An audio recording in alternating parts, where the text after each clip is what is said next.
TV 38 Sports presents Boston Red Sox baseball.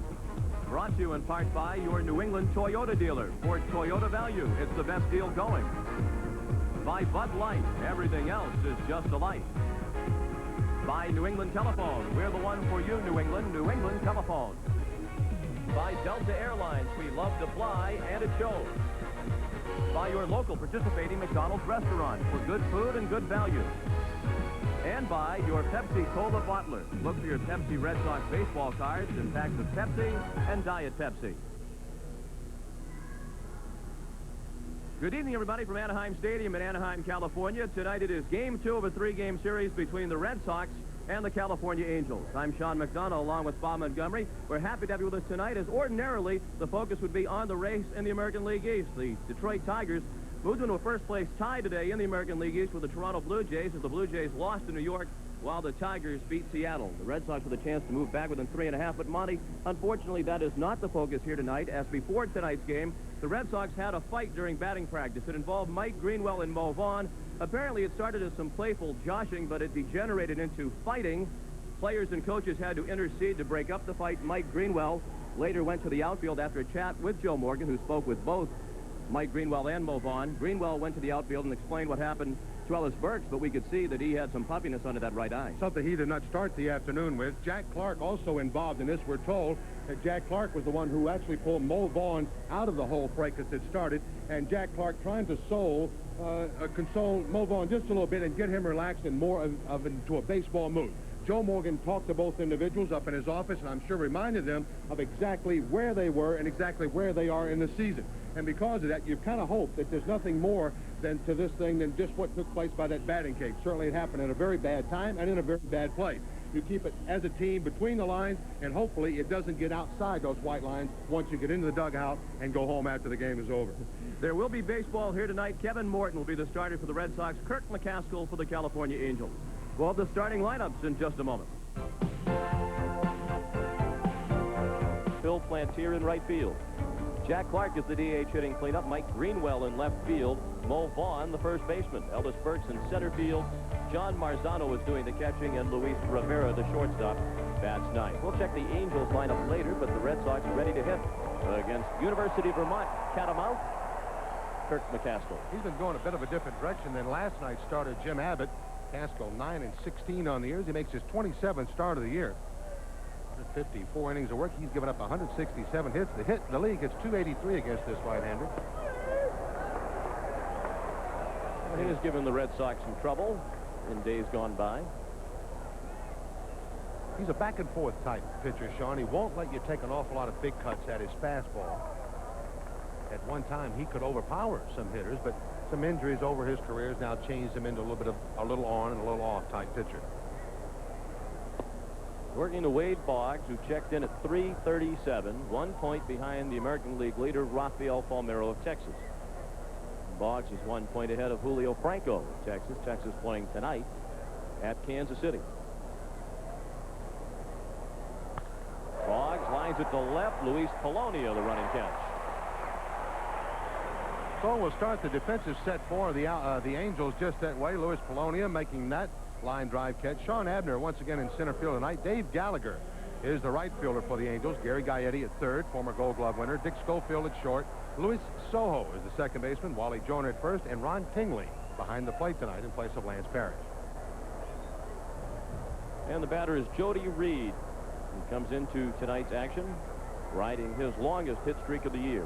A 12-game hit streak, raising his average to 267.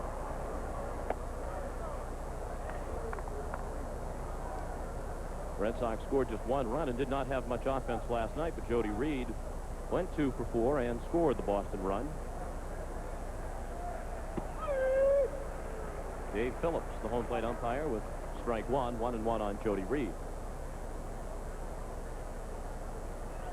Another perfect night for baseball here in Anaheim. Very little breeze to speak of. It was a beautiful sunshiny day. Reed out on the ground ball to Schofield at short.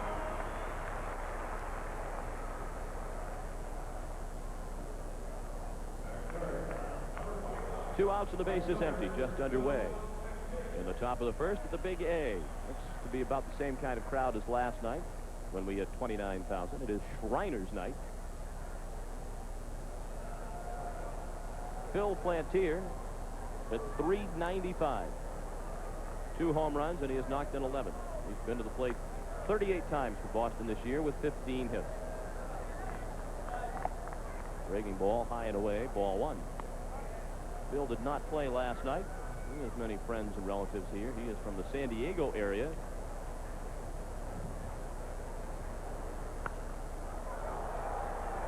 Out of play. Nice catch by a cameraman. Being the gentleman that he is, he handed the baseball to a fan sitting in the upper deck right behind him.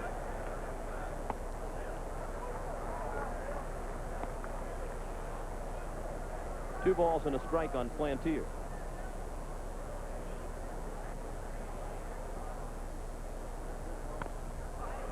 Pulled foul.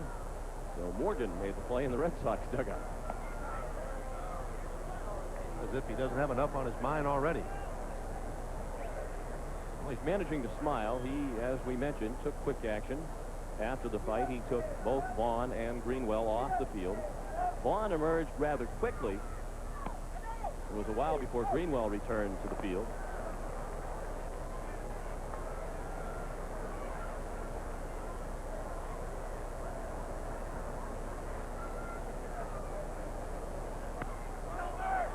Slow roller to the right side. Joyner to McCaskill, and the Red Sox go in order in the first. After half an inning in Anaheim, the Red Sox nothing, and the Angels coming up.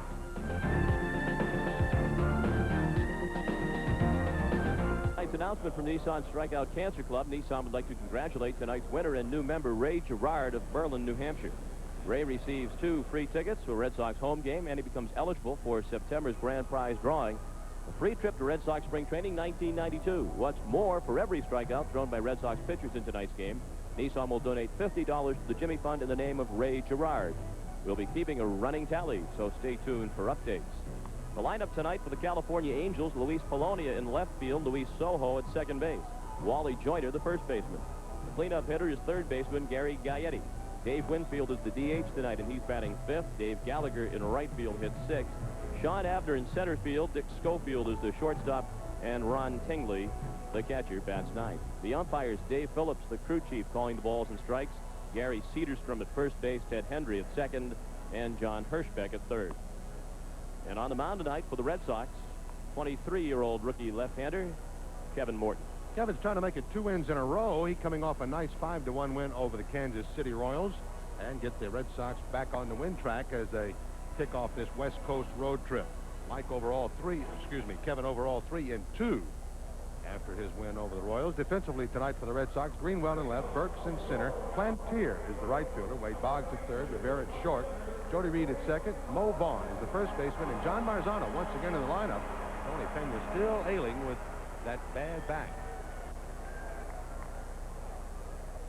Luis Polonia leads off. He's hitting an even .300 with 2 homers and 43 runs batted in.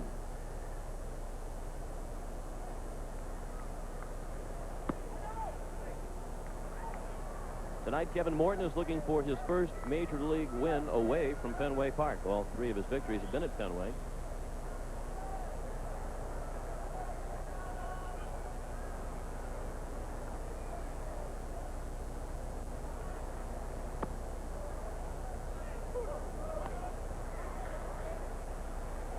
(2-0) on Polonia.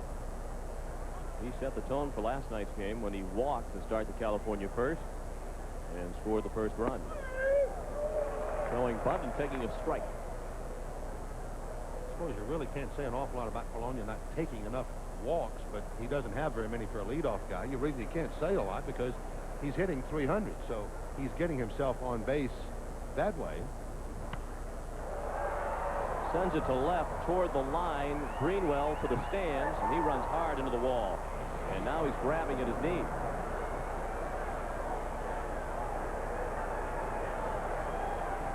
Mike didn't slow down very much. I'm not sure he knew that he was as close to the wall as he was. Charlie Moss and Joe Morgan running out, and bullpen coach John McLaren is there first.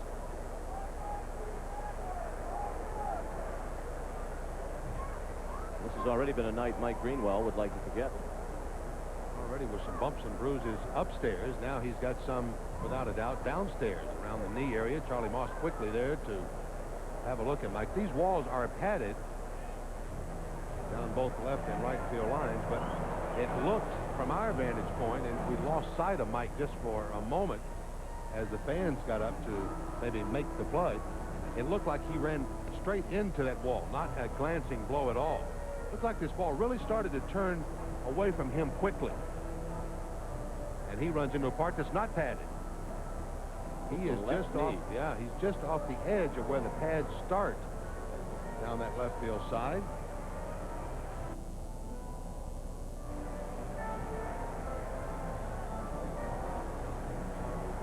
And he is still down with Charlie Moss tending to him.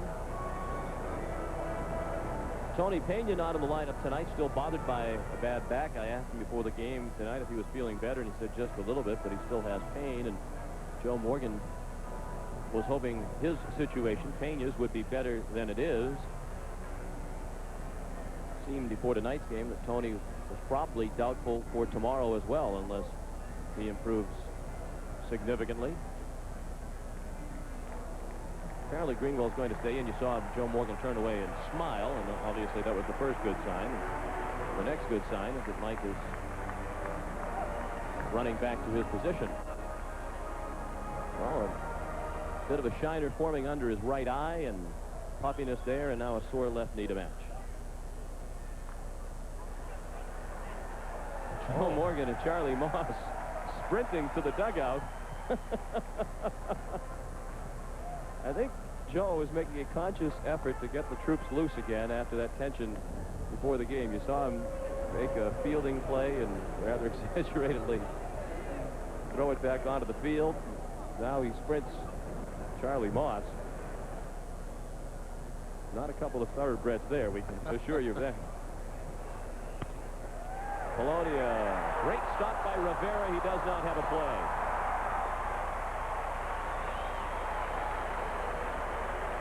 Speaking of a man with bumps and bruises, Luis Rivera has more than his fair share, and he's still down on his knees behind second base. The left shoulder bothering him, the knee still a problem.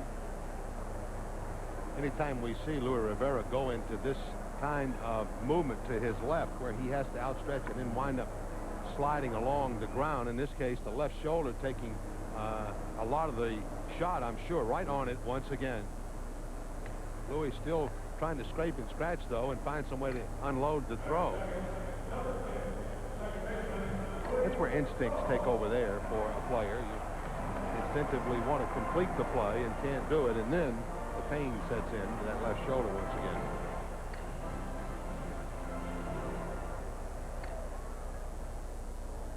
An infield hit for Luis Polonia. And here's Luis Sojo. Did not see action last night. He's hitting .254. But foul.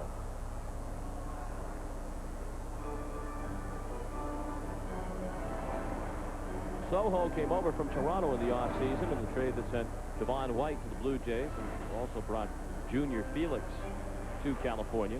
Sojo had ample opportunity to start at the beginning of the year, and he was fielding very well, but he wasn't hitting at all. He started to pick it up at the plate lately, although he is hitless in his last 8 at-bats.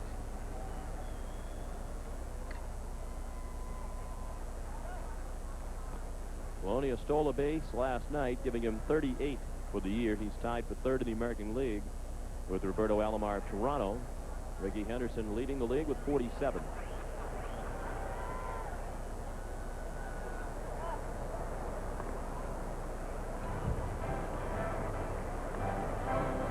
No score. We're in the bottom of the first. Polonia is first with nobody out.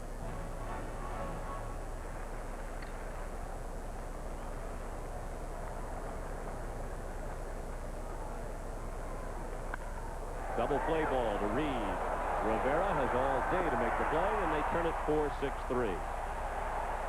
And Polonia gets a little piece of Rivera here on the slide, I believe. Louis comes across the bag with just a little hobble, maybe getting caught by the spike. So the American League leading sacrifice bunter Soho does not get the bunt sign this time and comes up into that 4-6-3 double play. Jody Reed will lay the ball right over the bag for Rivera. Louis unloads it in plenty of time. In this angle, we may see how Rivera gets a little bit of the clip. Oh, no, he seemed to miss there. I think it hurts Luis Rivera just to walk these days. Well, it could have been that left knee, the way he landed once again, still tender. It's important now that Reed make those feeds almost dead center for Louis because he can't move that glove hand very quickly. Ball and a strike on Wally Joyner. Wally at 305 hit his 20th home run of the year last night, and it was his 86th RBI.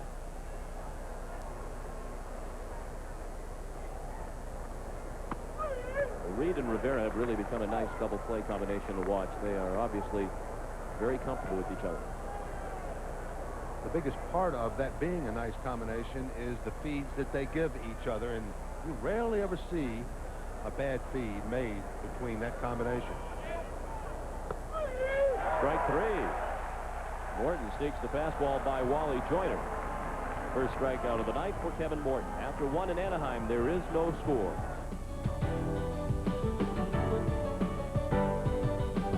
Reminder, fans, all home run sweepstakes entries are eligible for the grand prize drawing on September the 22nd.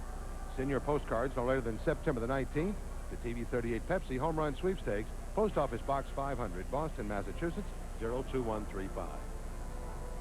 This copyrighted telecast is presented by the authority of the Boston Red Sox and TV 38. It's intended solely for the private, non-commercial use of our audience. Any publication, reproduction, retransmission, or other use of the pictures, descriptions, and accounts of this game without the express written consent of the Red Sox and TV 38 is prohibited. No scores. We go to the second. Jack Clark leads off at .238 with 21 home runs and 72 knocked in. He'll be followed by Mike Greenwell and Mo Vaughn.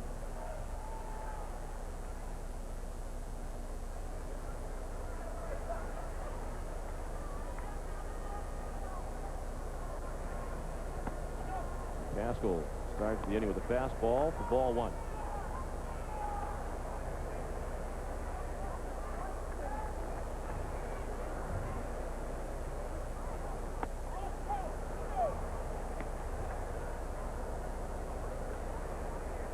Gaskell 9-16. Those 16 losses, the most losses recorded so far by any major league pitcher today. He's looking at least at the possibility of a 20-loss season with a long way still to go.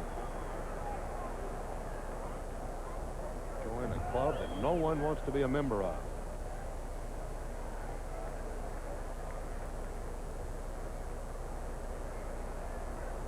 Gaskell has fallen behind Clark 3-0.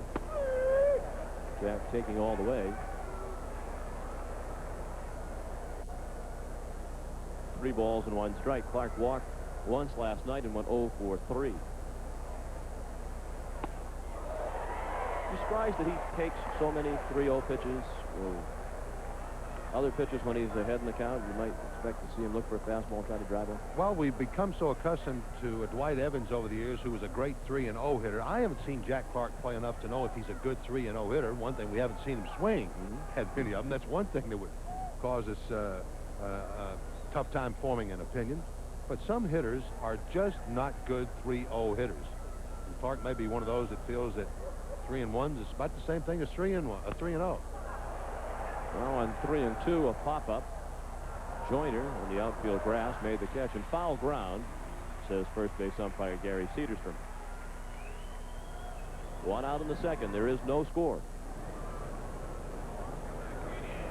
I would have to think as hot as Clark has been lately, though, wouldn't be a bad time for him to turn on a 3-0 pitch on occasion. Mike Greenwell at 3:15, 8 homers, 67 knocked in. He drove in the only Boston run last night with a single. That's well hit to center. Sean Abner the catch. He started in and had to back up a bit.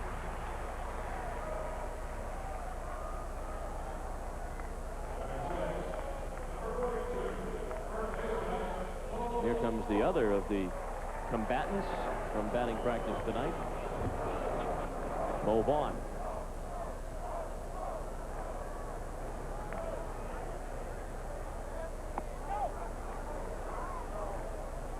.258 is Vaughn's average. He appeared as a pinch hitter last night. Went 0 for 1.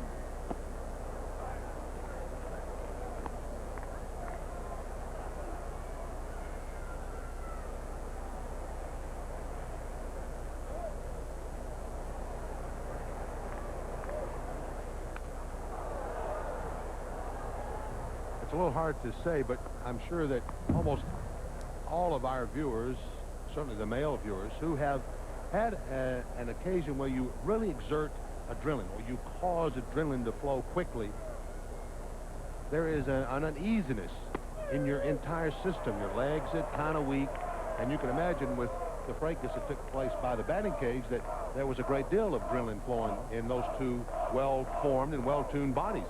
So there could be some shakiness yet with Greenwell and Vaughn. You would think at the very least it has to be in front of their minds. It's not something you forget very easily. No. And as we said, it took place in plain view of everybody who was in the park, and the gates were open right in the batting cage and outside the batting cage. We said, reports from people who were down there said it started playfully and then very quickly became an unpleasant situation. Punches were thrown. It was not just simple pushing and shoving. There were punches thrown, as you might have been able to tell by looking at the mark under the eye of Mike Greenwell.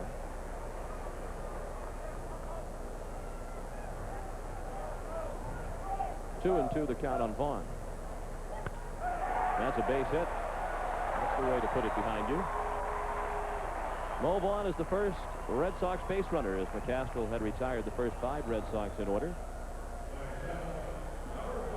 Mo Vaughn's certainly been doing his share of hitting while at Fenway Park. His batting average over 300, 323 as a matter of fact. But this base hit here, just the 12th for Mo Vaughn now, and 59 road at bats. That figures out to just 190 when he comes in to this game tonight.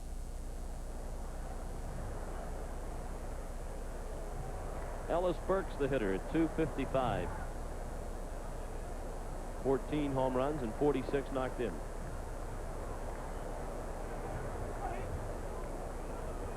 Ellis, still bothered by the sore knees, has been slumping of late. And takes a strike. Another obvious offshoot of the fisticuffs before the game. Third base coach Dick Berardino, who was one of the peacemakers, is sporting a bandage on his right elbow as he suffered a cut. A group of about 4 or 5 Red Sox went crashing into the side of the batting cage. Here is the bandage being sported by Dick Berardino.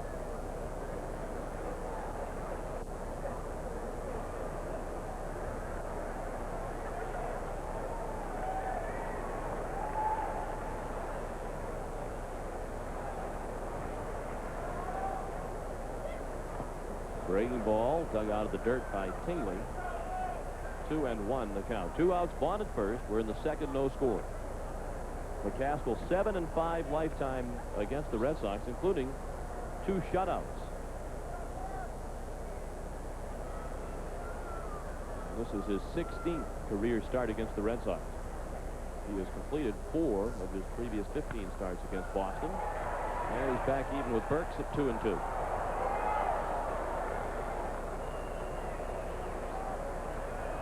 Mentioned a bit of a struggle for Ellis Burks with those knees bothering him, and McCaskill will often make that fastball just a little quicker looking to a hitter. He throws you some off-speed this and a little of this, and not so much on that. But when he does throw you the fastball, then you have a little bit of a tough time catching up.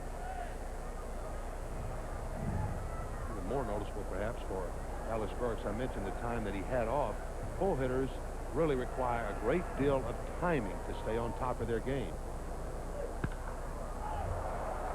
In the air and right, Dave Gallagher makes the catch, and that's it for the Red Sox in the second. After an inning and a half at Anaheim, there is no score.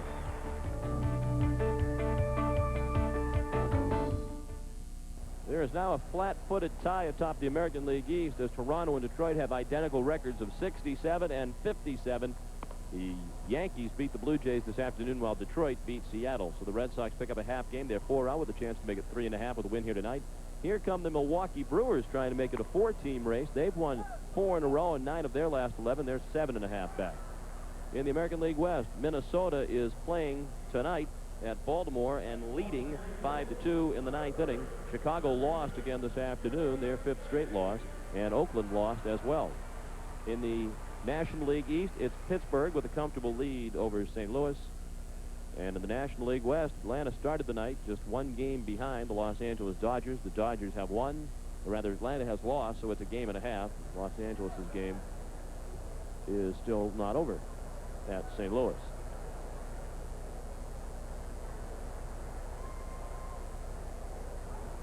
Here there's no score as the Angels bat in the 2nd against Kevin Morton with Gary Gaetti, the cleanup hitter. He hit in the number 2 spot in the batting order last night. This is the place you're more accustomed to seeing Gary Gaetti at 254. Fastball high and away, 2-0.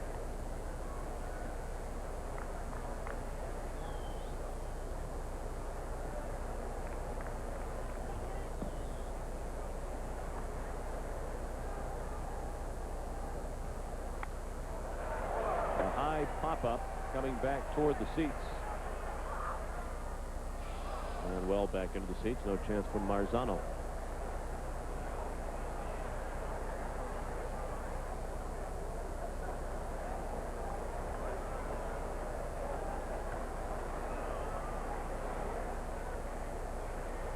Talked about Gary Gaetti and his glasses last night. He had them on once again today in batting practice. He said they fog up a lot playing here in Anaheim. It's so hot here and he perspires so much. He doesn't feel that contact lens will answer his problem. However, he said this winter he was really going to give them a try. He's in the count 3-1 with Dave Winfield on deck. And he walks. Ball 4, missed high and away. First walk thrown by Morton.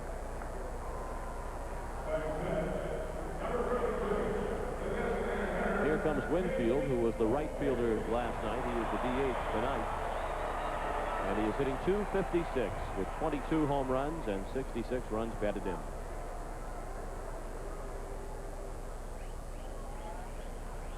Winfield was 2 for 3 last night. That was his first multiple hit game since August 5th. He had been slumping, and the Angels collectively have been having their problems offensively. They didn't exactly rip the cover off the ball last night. They had 8 hits, scored 4 runs, helped along by the walks.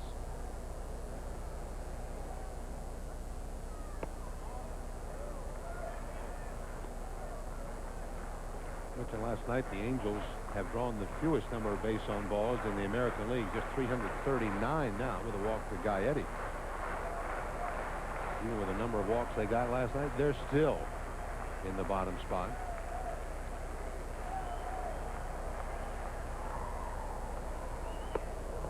Off-speed pitch outside. And Kevin Morton has had his troubles. It has been because of his falling behind the hitters. And he's done that. 2 dangerous men in this inning, Gaetti and Winfield.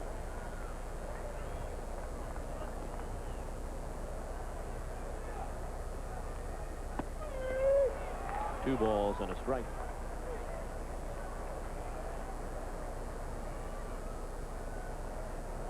Winfield with 400 career home runs. That ranks him 23rd on baseball's all-time home run list. He just moved past Al Kaline when he hit number 400. Change up, popped up in our direction.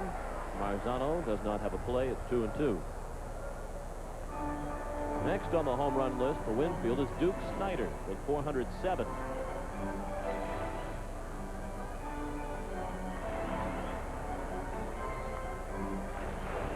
Winfield is 20th all-time in runs batted in with 1,581, just 2 behind Al Kaline.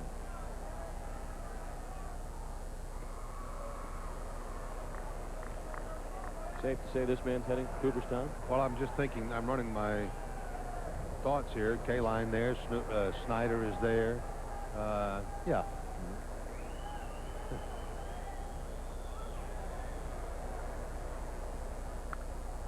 A pop-up, straight back.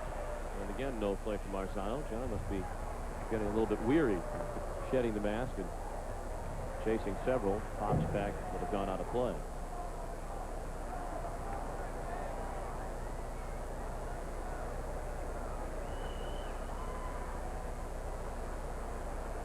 As Kevin Morton's brief major league career has gone along, he seems increasingly more comfortable on the mound.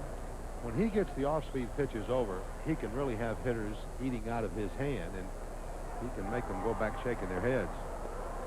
I mentioned a moment ago his struggle when he is behind in the count makes it imperative that he be able to get some of those off-speed pitches over, because Kevin Morton cannot stand and play hardball with hitters. His fastball is just not sharp enough to wind up and throw it by hitters no matter what the count is.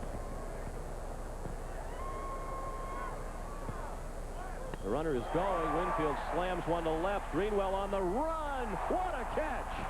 Great catch by Greenwell. Gaetti hustling back to first to avoid the double play. Well, that might make some of those unpleasantries become a distant memory for Greenwell. A terrific running, leaping catch on a smoking line drive off the bat of Winfield. Greenwell will snag this ball right in the top of the webbing of his glove, because that's all he had to put out there. He is outstretched as far as he can go. Let it settle back into the pocket, turn and gets it back in, and Gaetti really had to hustle to get back to first in time to prevent being double off. It certainly is difficult to characterize Mike Greenwell defensively. He butchers some plays that he seems he should make, and then he makes some outstanding plays when you think he has no chance to make them, including that one. Would you agree, from our vantage point, that looked like it was going to sail over his head? The ball was actually by him when he caught it, and the most difficult of all plays, because you don't have a lot of time, is the hard hit liner. He had the shag there. Dave Gallagher is the hitter. 1-1 the count. One out. Gaetti at first. We're in the second. No score. Gallagher did not play last night. He's the right fielder tonight, hitting .294. A homer and 20 knocked in.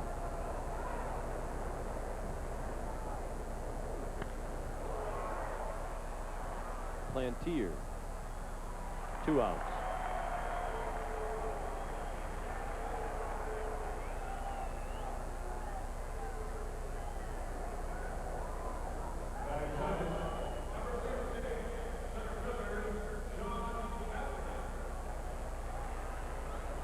That brings to the plate Sean Abner, the center fielder, hitting .229.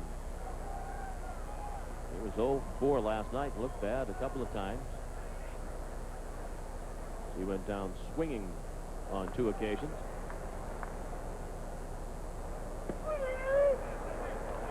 One strike on Abner. Fired from San Diego on July 30th for Jack Howell. Abner played in 53 games for the Padres and hit just .165 with a homer and 5 knocked in. Greenwell makes the catch. That's it for the Angels in the second. After 2, no score.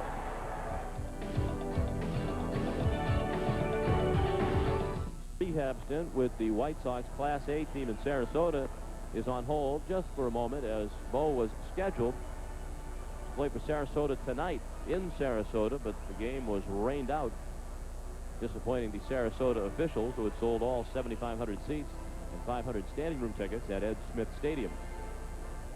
And Brian Taylor, the top pick in baseball's amateur draft in June, says he may go to junior college rather than sign a contract with the New York Yankees.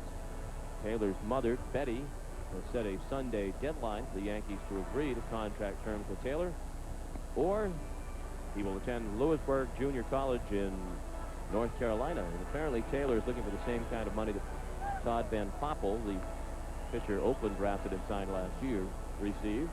The Yankees haven't offered him that. A couple of coaches at junior college are kind of hoping that their offer doesn't get that high. Calling Mrs. Taylor and saying it's not enough. It's not enough. Hold on. Whatever they just offered you, it is not enough. There are some colleges where he could probably make more than what they're offering. I don't think Louisburg Junior College is one of them. John Marzano is the batter as we go to the third in a scoreless ball game. I don't know if he could get that kind of money for baseball at some of those colleges. Probably not. If he could dribble it, kick it, or throw it. Now, of course, this is all just an attempt at humor for those who follow college athletics. We by no means mean to imply that anything less than full integrity is exhibited at the collegiate athletic level. Schofield from deep short throws out Marzano for the first out in the third. We mentioned the Yankees beat Toronto this afternoon 6-5. This time they did not blow a late lead as they did last night. What a rally for the Toronto Blue Jays to get 2 runs in the bottom of the ninth last night. They loaded the bases with 2 hit batsmen and an error, and then won it on a 2-run single by Alomar. Here's Luis Rivera at 259 with 7 homers and 29 runs batted in. This afternoon, Jeff Johnson was the starter and winner for the Yankees. He's 5-7. Greg Cadaret saved at his second, and David Wells continues to struggle. He took the loss. He's 12-9. Alvaro Espinoza and Roberto Alomar had home runs in that ball game. Gaskell jumps ahead of Rivera, 0-2. They're coming at Louis with fastballs, and last night, don't know if it's the shoulder, but he did seem to be having a problem catching up to Jim Abbott's fastball. I would expect the word is around now. Certainly the scouts have seen enough of Rivera in the last 3 or 4, well, probably 3 weeks, to realize that he's having a problem getting to some of those fastballs, and Jim Abbott can tie up a number of right-hand hitters with his fastball and cut fastball. And the Tigers moved into a tie for first place after all these weeks pursuing the Toronto Blue Jays. Finally, the Tigers caught them today with a 7-2 win over Seattle. Frank Tanana continues to get the job done. He got the win. He's 11-8. Randy Johnson took the loss, 12-9. Cecil Fielder hit another home run. Down to first for 1 hopper for Joyner, 2 outs. Fielder's home run is 36th to lead the majors. Peter Barnes hit his 5th, as did Dave Bally for Seattle. Cleveland beat Chicago this afternoon 2-1 as the White Sox losing streak reaches 5. Wade Boggs lined to left to start the ball game. There is no score. We're in the third. 2 outs and the base is empty. For Cleveland, Charles Nagy was the winner. Jack McDonough the loser, and Steve Olin saved it. Then Milwaukee shut out Oakland this afternoon 7-0 behind Bill Wegman. He beat Joe Slusarski. Greg Vaughn and Bill Spires homered for Milwaukee. Minnesota has just defeated Baltimore 5-2. Minnesota's lead over Chicago and Oakland now 7 games. They might run away and hide.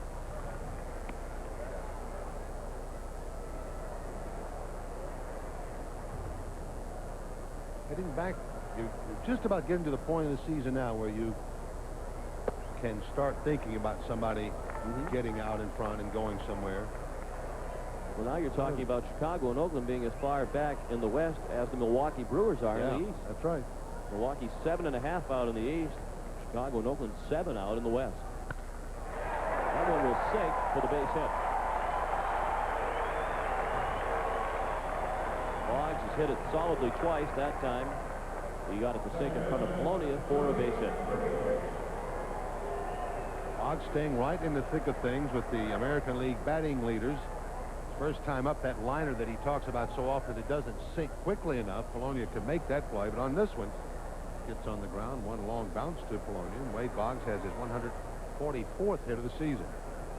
He's hit in 15 of his last 16 games, and in 25 of 28.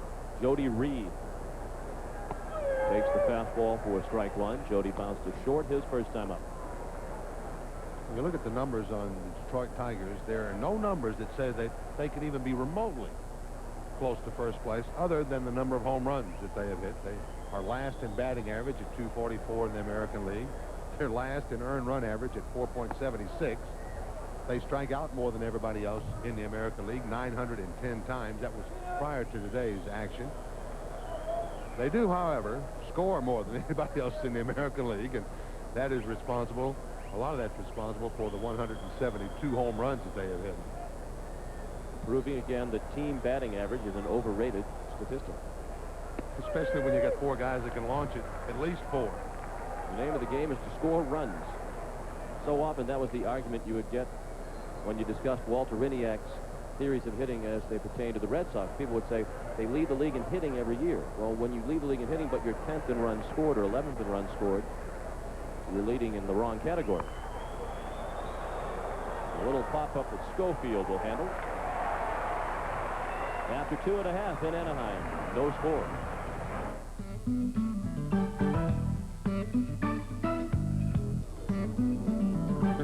October 2nd is Red Sox Fan Appreciation Night at Fenway. Be one of the first 33,000 fans to enter the park for Wednesday's 7:35 game against the Detroit Tigers and receive a 1991-92 calendar with next year's season schedule. Also, a Jeep Wrangler and Eagle Summit will be given away courtesy of your New England Jeep Eagle dealer. To order your tickets, phone the Red Sox ticket office at 617-267-1700. No score through 2.5 here at the Big A in Anaheim. Kevin Morton will work to Dick Schofield and Ron Tingley and Luis Polonia. Hitters 8, 9, and 1 in the California lineup. Fastball outside, 1-0 on Schofield, a .237 hitter. With 25 runs batted in, including one last night. It was his first since August 3rd. Again, Morton falls behind, 2-0.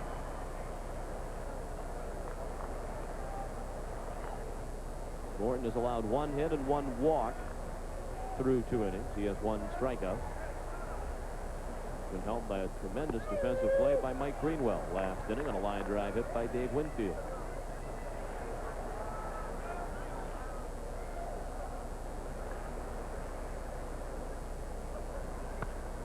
Late swing and a foul ball in right, 2-2. Speaking of fine defense, congratulations to one of my favorite people, Dick McPherson, on his first win with the New England Patriots. They beat the defending Super Bowl champion New York Giants 24-3. Rather convincingly down at Foxborough this afternoon, and the exhibition season on a positive note. Kind of turning things around, and the Giants are known quite a bit for their good defense, are they not? Patriots far and away, obviously, their best effort of the exhibition season. There's a walk to start the inning for the second time in as many innings. Certainly Kevin doesn't want to nibble with this part of the batting order up there. Schofield at first with nobody out for the catcher, Ron Tingley. He's hit 187 as a backup to Lance Parrish with a homer and 11 runs batted in.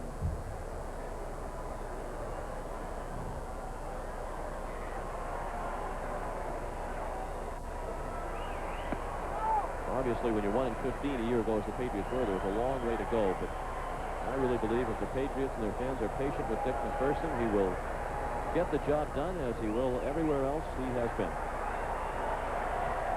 He's certainly the kind of guy you cheer for.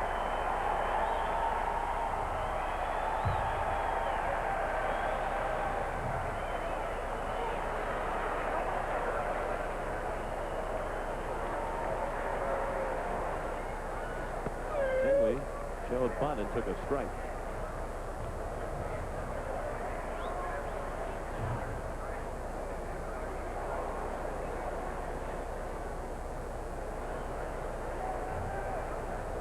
Bobby McDonough is the third base coach.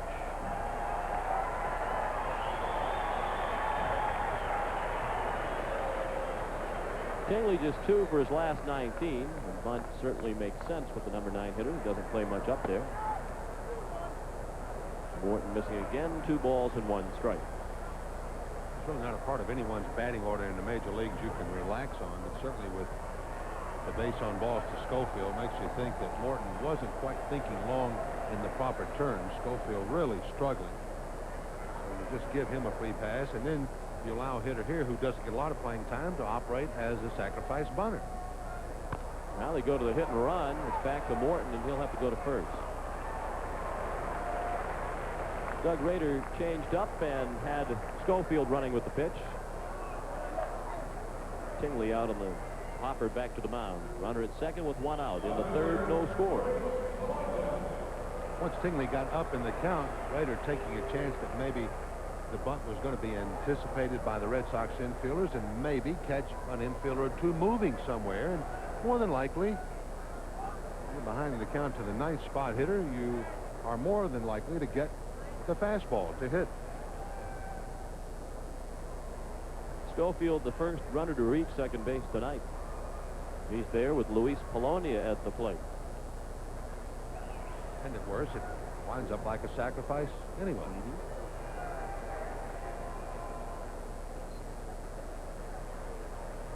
The Angels have one hit that came from Luis Polonia, an infield hit.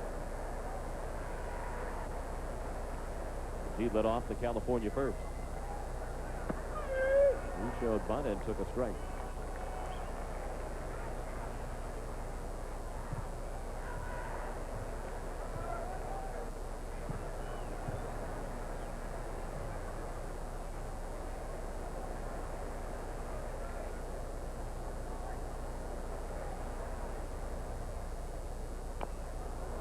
Chopped foul, 0-2. Polonia has 43 runs batted in this year, but only 14 of them have come here at Anaheim Stadium.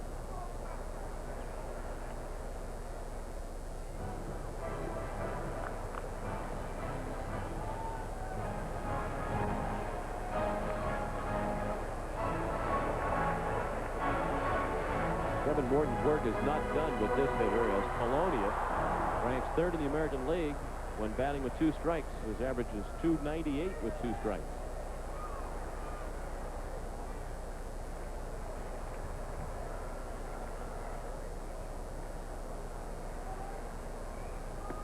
Breaking ball way outside. 1 ball and 2 strikes.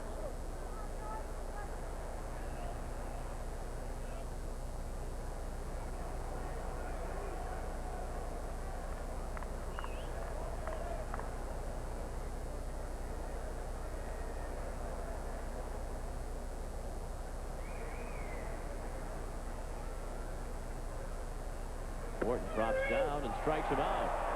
Borderline pitch on the inside part of the plate. Polonia doesn't believe the call from Dave Phillips. It's the second strikeout of the night for Kevin Morton, and a big one. Since Dave Phillips was stationary and Polonia was not, I think the argument would easily go in favor of Dave Phillips. That dropping down the side. Well, watch Polonia start to go. He's going everywhere to get out of the way, and the way Marzano handled that ball, kind of running it inside, perhaps made it look a bit worse than it really was. That little drop down to the side by Morton certainly accomplished what it's designed to do. Let that hitter move his feet and certainly mess up his timing. 2 outs for Luis Sojo, who bounced into a 4-6-3 double play in the first inning.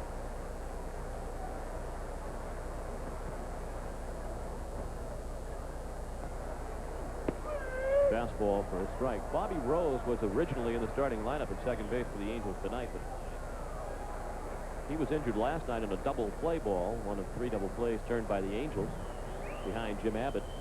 Rose hurt his right shoulder, and it's still a bit tender. His status day to day. So Sojo was a late addition to the starting lineup as Rose was removed.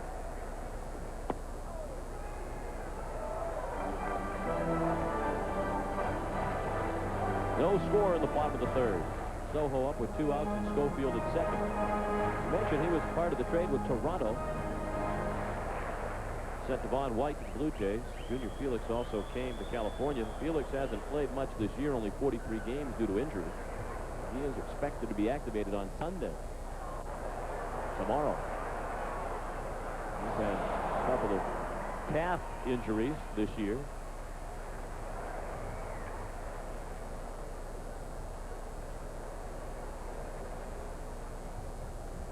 Felix had been rehabbing down to the minors, but his 20-day rehab period is up.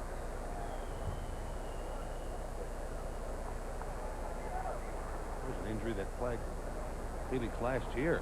Didn't that the calf blew up on him at one time, requiring surgery? I believe that happened right here in this ballpark.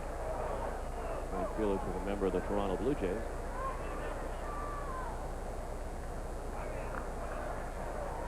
That's straight. It certainly has worked out well for Toronto with the return to form of Devon White. They could afford to trade Soho once they acquired Roberto Alomar. Let's pause for station identification. This is the TV 38 Red Sox Network. TV 38, WSBK-TV, Boston. This is game 2 of a 3-game series. We'll have the series finale for you tomorrow at 4 o'clock over most of these stations, as Joe Hesketh will take the mound for the Red Sox against Mark Langston. That's 4 o'clock tomorrow afternoon for Hesketh. 8-2 against Langston, 15-7. The 2-2 to Soho is slapped to second. The Angels strand 1 in the 3rd. After 3 in Anaheim, no score.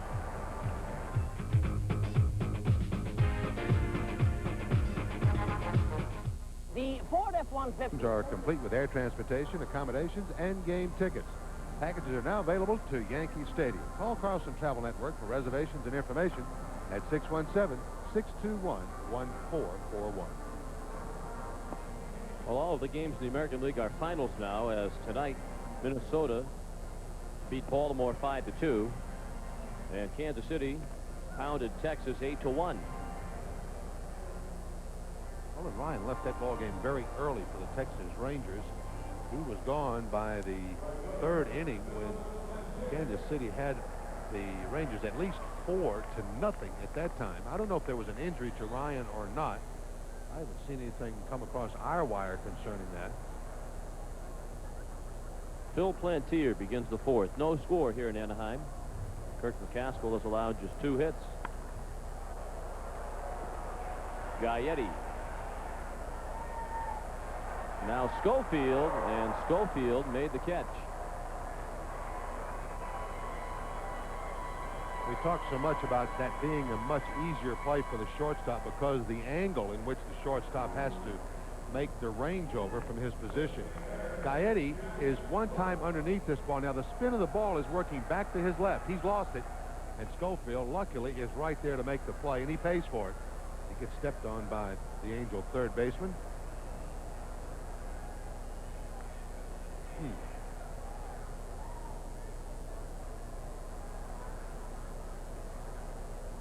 One out, and here is Jack Clark.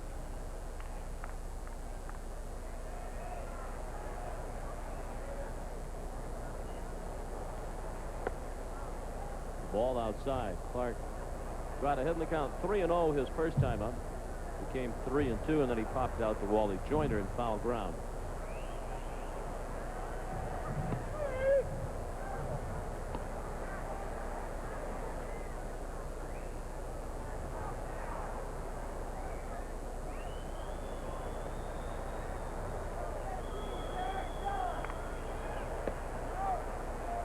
Two balls, 1 strike. Kirk McCaskill is just 3-10 this year here at the Big A. But as we mentioned, the Angels as a team have struggled here at home all year. 26-34 at home. 3rd worst home record in the American League.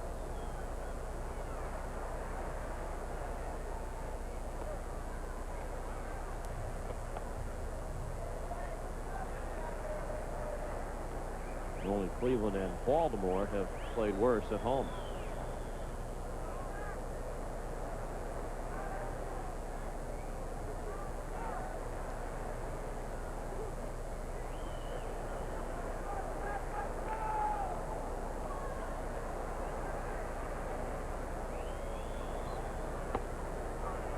Three and 1. Overall, McCaskill has lost 8 of his last 10 decisions. And 11 of 13 dating back to June 10th.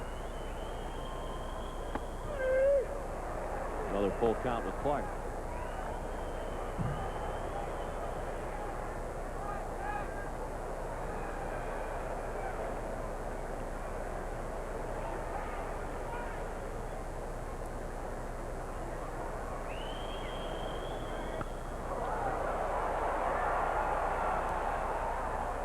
Dave Gallagher in right. Had to move just a couple of steps to make the catch. 2 outs in the fourth, no score.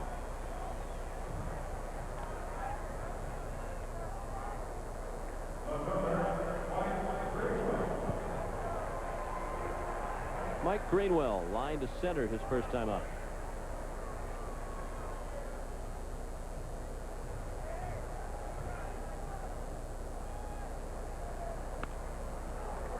Fouled off to Howard left for strike one.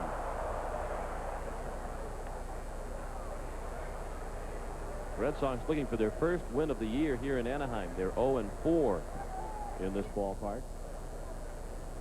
Overall against the Angels, they are 3-5.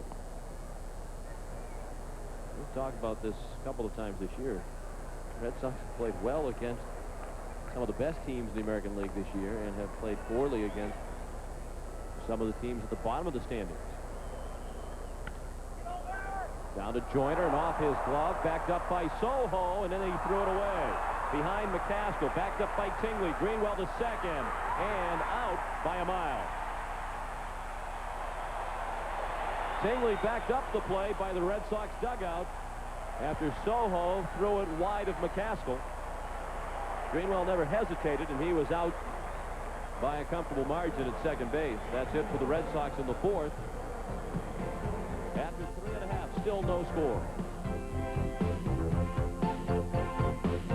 Mike Greenwell looks like he's just a dead duck all the way around, and as it turns out, he is just that. Joyner takes his eye off the ball. Must have for just a second or something. No reason to miss that ball there. Shoulder high bounce. Soho throws wide here, and now Tingley, who has a very strong throwing arm, will wind up with it in front of the Red Sox dugout. And Soho gets in reverse, does some hustling, and get back in time to the bag to take the throw and put the tag on Greenwell. It's an error charge to Joyner, and the play goes 4-2-4 at second base on Greenwell. And it's Joyner to begin the California fourth. He looked at a called third strike in the first inning. Morton dropped down and missed with ball one.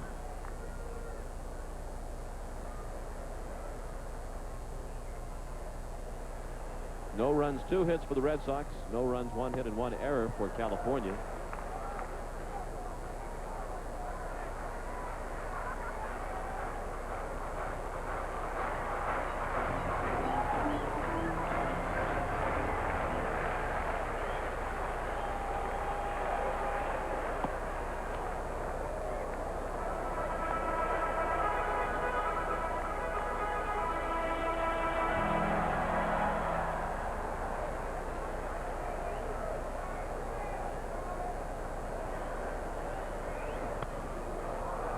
Back.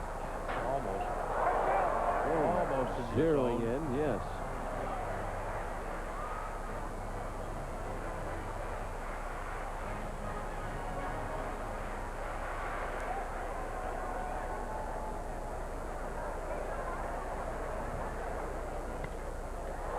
Well hit to left. Greenwell drifting back to the edge of the warning track to make the catch.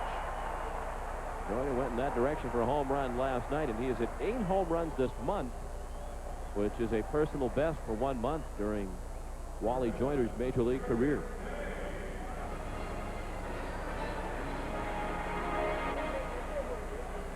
Gary Gaetti drew a leadoff walk in the second.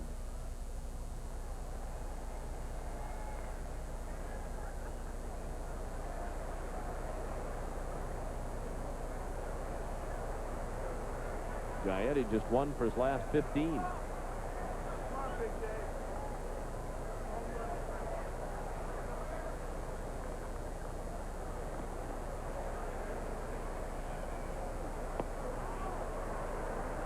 was surprised to read that note about Joyner. You would think that in 1987, when he hit the 34 home runs, he would have had a month of maybe more than those 8 home runs. Must have a number of months that year with at least 7.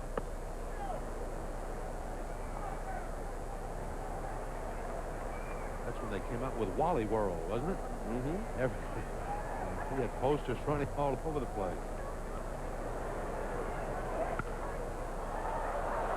Very high in shallow center. Rivera way out to make the catch.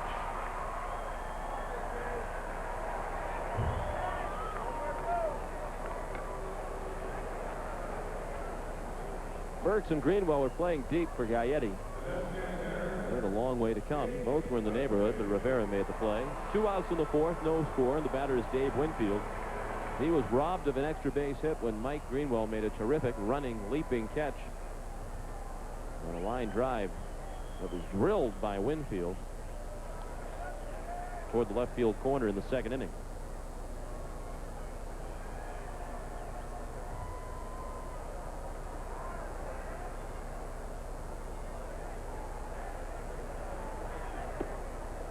Ball low. We're talking about his numbers during his first at bat, and certainly they are Hall of Fame numbers. I think baseball fans have tended to lose sight of what a fine player he has been, both offensively and defensively, because during his career he was involved in so many controversies off the field, particularly with George Steinbrenner and their relationship. If I'm not mistaken, he's an 8-time Gold Glove winner. An excellent throwing arm. Was fairly high on the outfield assist leaders list every year.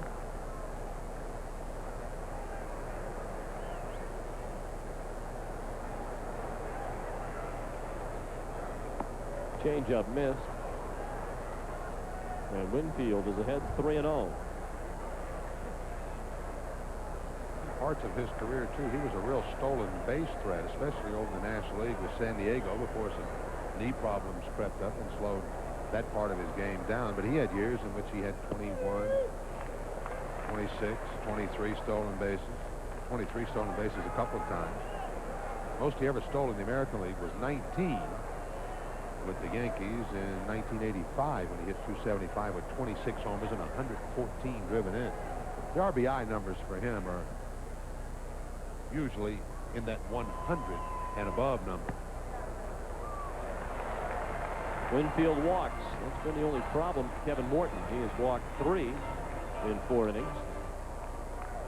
1 in each of the last 3 innings. He's only allowed 1 hit, and that was to the first batter of the night for California, Luis Polonia, who had an infield single in the first inning.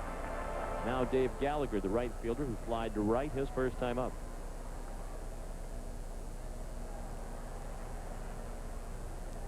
No score. We're in the fourth. Winfield at first with 2 outs.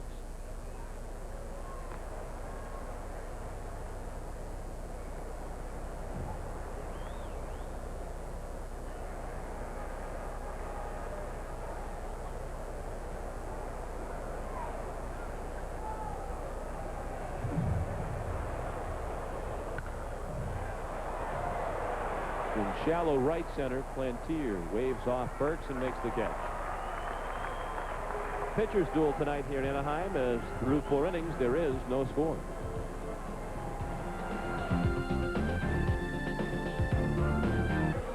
A lot of Red Sox fans, as always, in attendance here tonight at the Big A in Anaheim. There is no score as we go to the 5th inning. The Red Sox have Mo Vaughn, Ellis Burks, and John Marzano coming up against Kirk McCaskill. Vaughn is one of the 2 Boston hits. He had the first, hit a single to center field with 2 outs in the second.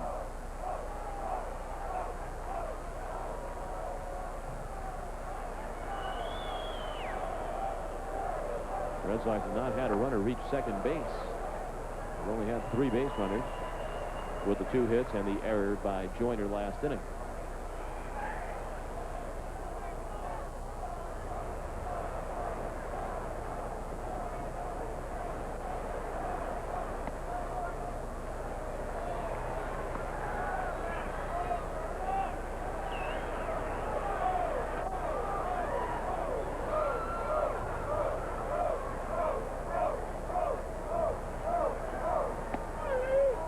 Good breaking ball to the inside part of the plate. It's 1-2. Part of the adjustment that Mo Vaughn has made, seeing so many off-speed pitches, is starting to take a lot more of those.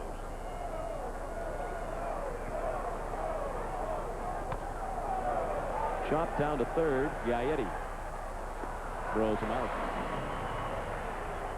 It almost looked there as if Mo Vaughn was looking for the breaking ball once again and found himself caught between, had to get into a protective mode, and the last second just bounced it down to Gaetti at third. One out in the fifth, no score. Ellis Burks flied to right his first time up. St. Louis beat the Dodgers tonight 7-3. So the Dodgers lead remains one game over Atlanta in the National League West, as Atlanta lost to Philadelphia 6-5. St. Louis picks up a game in the National League East as Pittsburgh lost to San Francisco 5-1. So the Cardinals are now 5 games behind the first place Pirates in the National League East.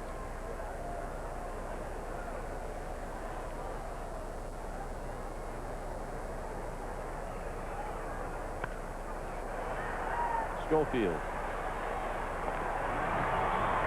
2 outs. It's interesting how quickly things can change. About 3 weeks ago, Toronto had an 8-game lead, and it looked like the AL East would be the worst race of the 4. Now it's the tightest. Some of the others look like they might be yawners. Look like it might be a 3 or 4 team race in the American League West, but right now Minnesota is comfortably on top by 7 games. John Marzano grounded to short his first time up. How big was the Dodger lead at one time? 6 games? Was it as many as 6? I believe it was somewhere in that neighborhood. Atlanta's been doing a lot of their chasing of the Dodgers. A good part of the season, I should say, without Justice. Dave Justice, their fine young outfielder, and Sid Bream was on the disabled list for quite a while. They had a couple of guys that stepped right in, though. Brian Hunter jumped right in. He did some fine work. He had a home run again today. Marzano out on the chopper to second base. McCaskill retires the side on 3 ground balls. 1 to third, 1 to short, 1 to second. Halfway through the ball game, no score. Duel tonight here in Anaheim. No score halfway through the ball game. Kevin Morton has allowed just 1 hit, an infield single to Luis Polonia back in the first. He's facing the bottom third of the order here in the fifth. Sean Abner, then Dick Schofield and Ron Tingley. Abner flied to left his first time up. He takes a ball outside. Morton has walked 1 in each of the last 3 innings. There's only been 1 base runner to second base tonight. What a catch by Boggs. The line drive by Sean Abner. The Red Sox have certainly played some fine defense behind Morton tonight. That one was well struck, but Boggs made the leaping catch. Most of it's been on the left side of the field, too. Greenwell earlier on Winfield, and now Boggs on Abner. That ball definitely headed for extra bases down that left field line. Boggs is just having a great stretch all around, offense and defense. Not committed an error since July the 21st. That's covering some 30 games now, maybe over 30 games. Only 10 errors committed all year. And he's made some outstanding plays. Certainly, he has been coming through with base hits left and right regularly. Schofield, the hitter, 1-0 the count. He walked leading off the third. 1 out in the fifth, no score.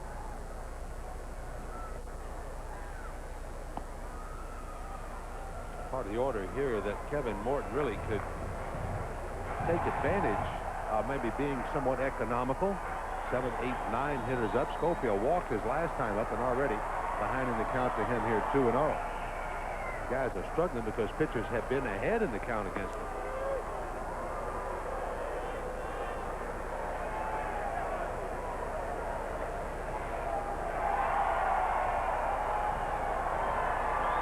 Two and 1 on Schofield.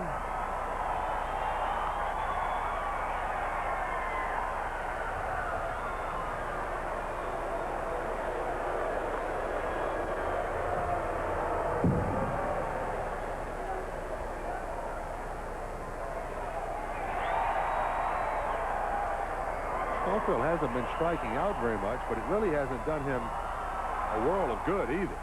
He's had contact there, but Just no base hits are coming. A long run for Greenwell along the line in the left, and he's there in foul ground to make the catch.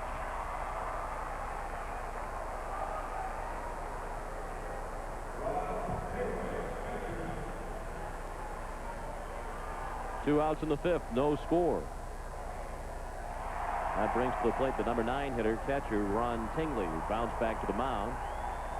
His first time up.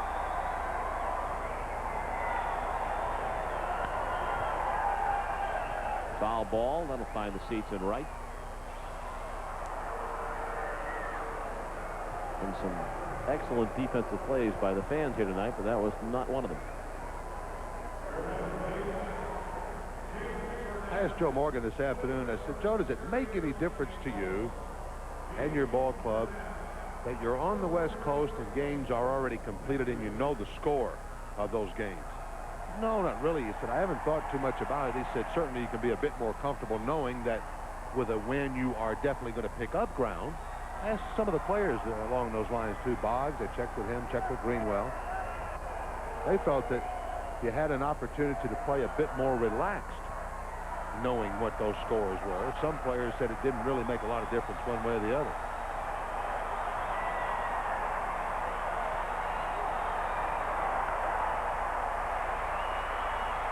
I thought that managers might like to know the score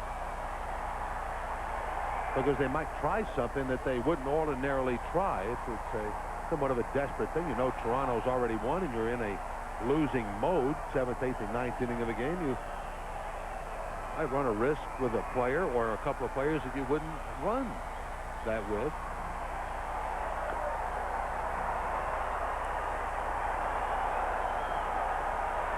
Talking to hitters, as I mentioned to Boggs and Greenwell, they felt that you could be a bit more comfortable in the way you went about your business, both in the field and hitting. Well, there's less pressure when you know that Toronto, in this case, has lost. Even if you go out and lose, you're not going to lose any ground. Right. And you might be lifted by the opportunity to gain ground. Hey, let's go out and win this one and pick up a game. This time of the year, when you see the teams ahead of you have already won, you know every time you fall a game back, that's a big game at this time of the year. Jody Reed answered that question I posed to him. He said, if it was in the middle of September, I think I would be a bit more worried about it, but we've got a long way to go yet. Fastball that just missed. Tingley battling Morton at 2-2. Should have been out for taking that pitch.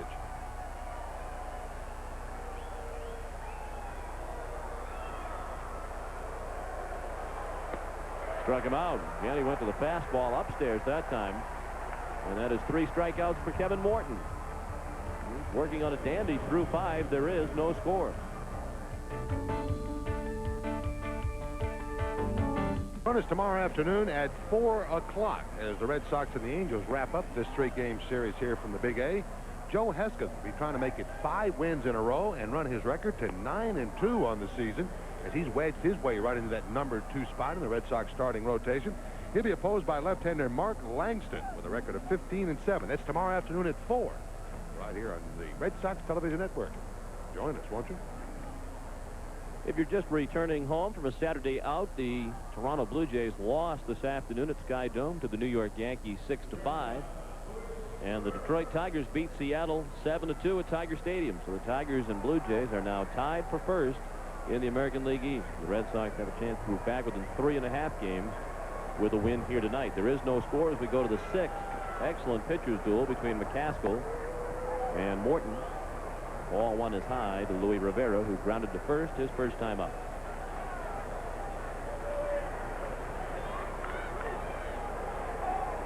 Rivera, then Boggs and Reed. Down the right field line and slicing foul. Just about the same spot where they booted the play in the stands moments ago. In addition to being an outstanding hockey player at the University of Vermont, Kirk McCaskill was also an excellent student. He was a Dean's List student while studying sociology. And an All-American hockey player. Captain of the Vermont hockey team.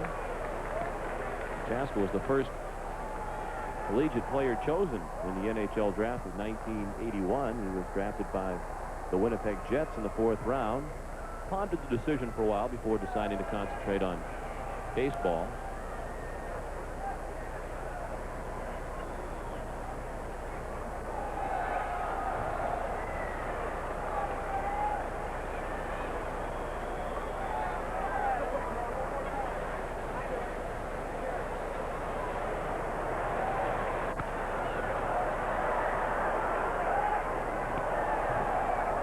Another guy who was an excellent hockey player was Tom Glavine, drafted by the Los Angeles Kings. Thought about going to college to play hockey. I know, talking with Bill Riley, the former hockey coach at the University of Lowell, he mentioned that he thought there was a good chance for a while that Tom Glavine was going to go to Lowell and play hockey. Just inside, and it's 2-2. It must be a fairly difficult decision for a young man to make. Obviously, both those players with professional shot at both sports, hockey and baseball. I wonder if the injury thing would jump into some of their decision-making process. Or the money thing. Or the money would probably be the bigger of the two.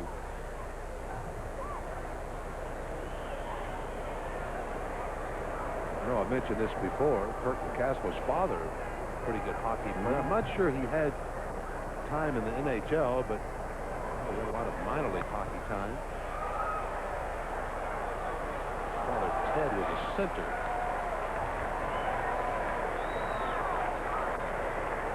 Maybe that helped Kirk make his decision somewhere along the line, with his father being involved in hockey with a long career there.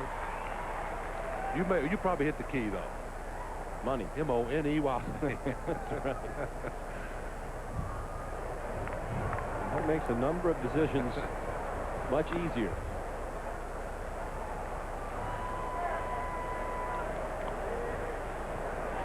Kirk McCaskill also was recently chosen by People magazine as one of the most beautiful people. It was either 50 or 100. 50. Most beautiful people in the world, I guess. They had some foreigners in there. Strike 3. That's his first strikeout of the night.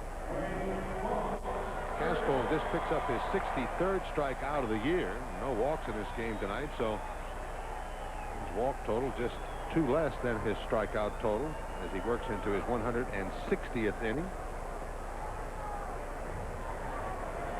The numbers tell you, for the most part, he'll have you put the ball in play. Low to Boggs for ball 1. Wade is lined to left, singled sharply to left, 1 for 2. He has a hit. Mo Vaughn has the other. The Angels have managed just 1 hit off Kevin Morton.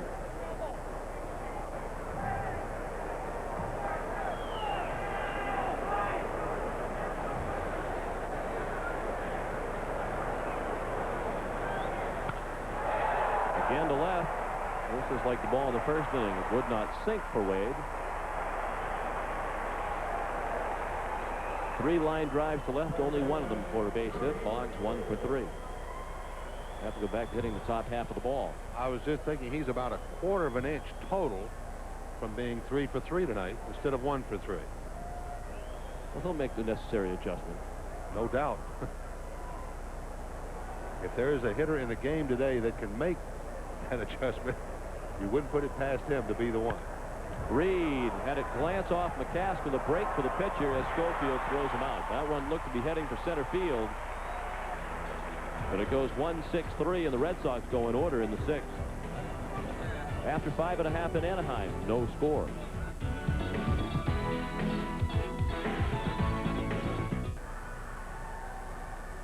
TV 38's going to line up you're sure to fall for when we present a new show, The Hogan Family, at 6 o'clock, and Newhart at 6:30. Fall for us, starting September 9th on TV 38, entertaining Boston.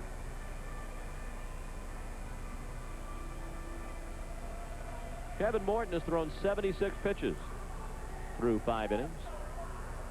33 balls, 43 strikes. He's allowed just 1 hit That was an infield single to Luis Polonia, although it would have been an outfield single had Luis Rivera not made a great diving stop on the ball. He did not make a throw. It is Polonia to begin the 6th. Then Soho and Joyner. Polonia the hit in the 1st, and he looked at a call 3rd strike, and Morton dropped down to get him in the 3rd.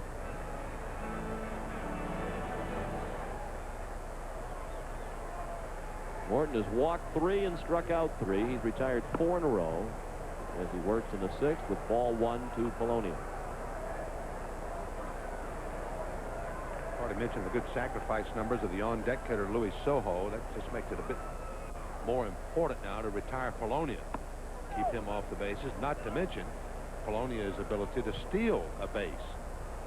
38 stolen bases on the year. And it's a little difficult to walk Louis Polonia, although he had some base on balls last night. He likes to let that bat fly.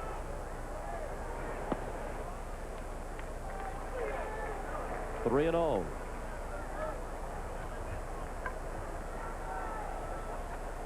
Polonia hit .335 last year.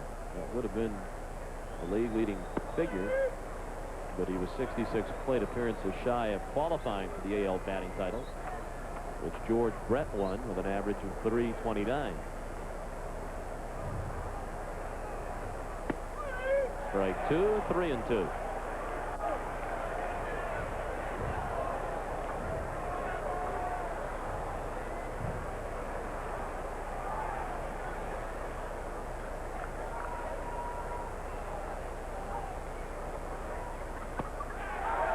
He struck him out. Quite a comeback by Kevin Morton there, running the count all the way to 3-0, and then coming back for the strikeout. He's 4th in this ball game, and a big, important man kept off those bases.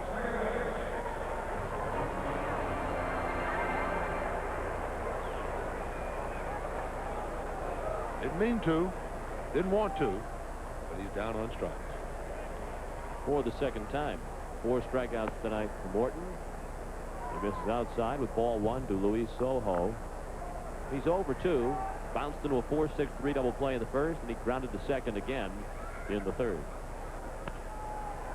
A little pop-up. Rivera. 2 outs. We're in the 6th. A fast-moving pitchers duel tonight between Kevin Morton and Kirk McCaskill.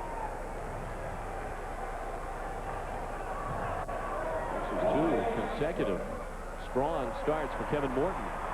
He won his last outing at Fenway against Kansas City, and in that one he went 7 2/3 innings and allowed just 1 run.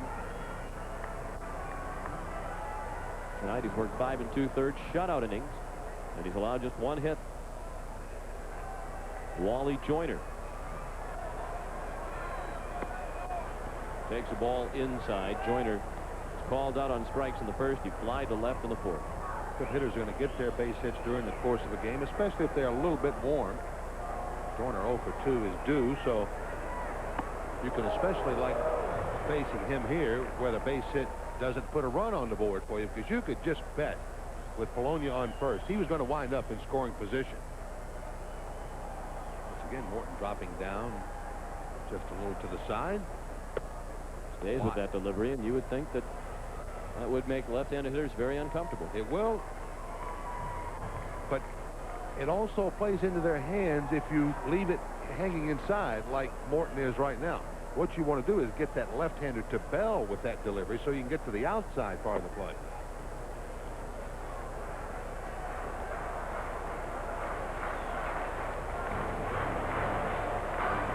Kevin throws both pitches from down there, both the fastball and the breaking ball, and that also is important.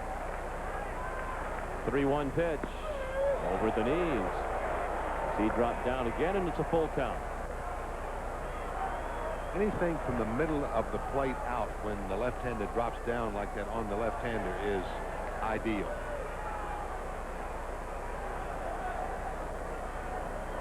The 3-2 pitch. Bounce to 2nd. Reed with plenty of time. Joyner is out. 1, 2, 3 go the Angels in the 6th.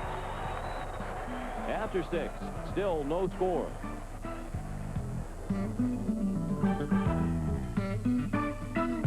For the Tigers' 5th straight win. 7-2 the final. Tanana beat Randy Johnson. Fielder, Valley, and Barnes had home runs in that one. Toronto lost to New York 6-5. Jeff Johnson beat David Wells. Cadaret saved it. Roberto Alomar and Alvaro Espinoza home runs.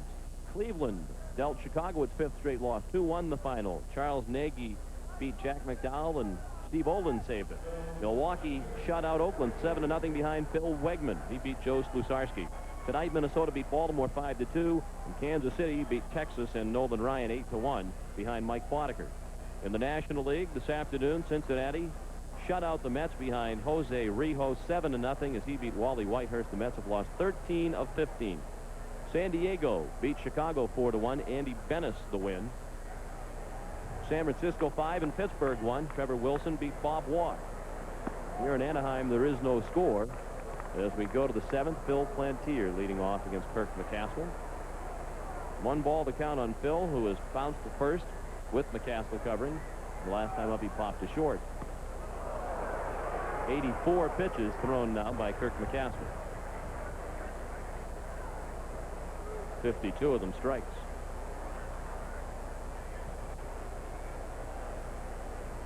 He'll face Plantier, Clark, and Greenwell. Hitters 3, 4, and 5.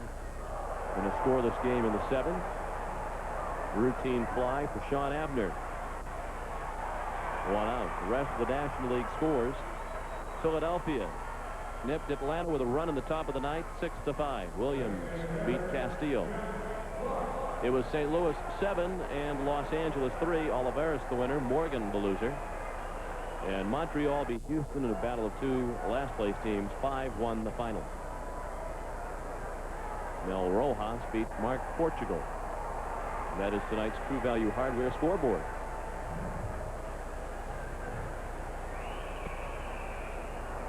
Jack Clark looked at a breaking ball for ball 1. Jack has fouled out to Joyner and flied to right.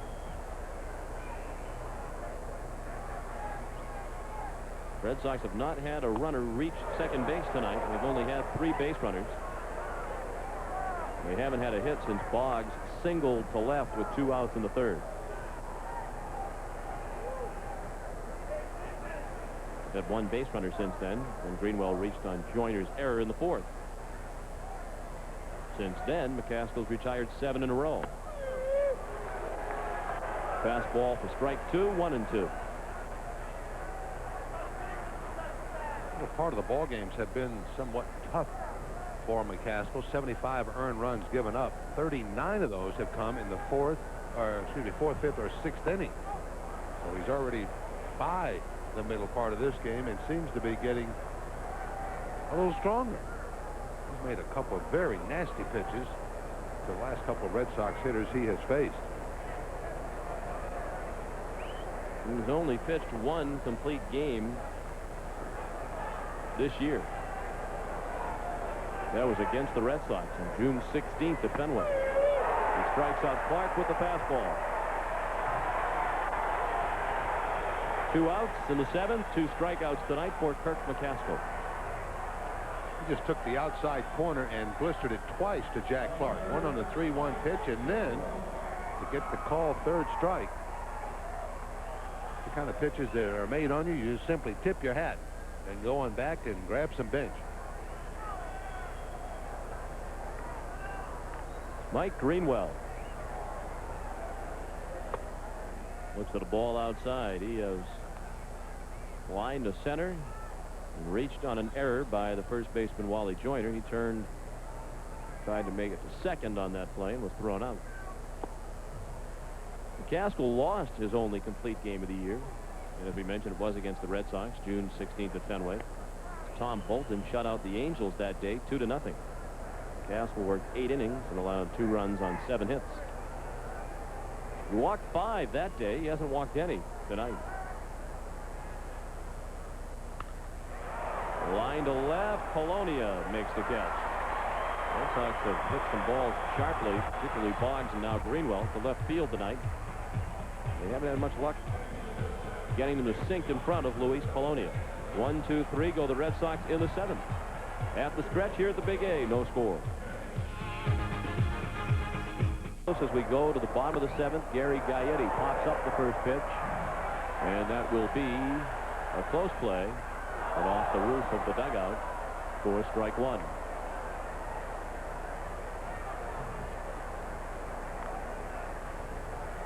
Gaetti tonight has walked and popped to short. One for his last 16.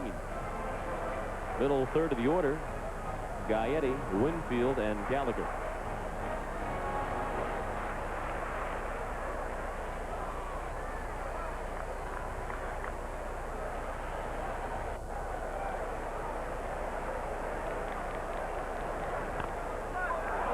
Number out in front of the plate. Marzano with time. Well, had to move for the throw a bit, but made the play for the first out. Good play by Mo Vaughn. Good play by Marzano. Just to quickly get himself out in front of the plate, regain his balance. I especially like the footwork of Mo Vaughn. So many times first baseman try to stay on the inside of the line and take the throw going through the runner, really.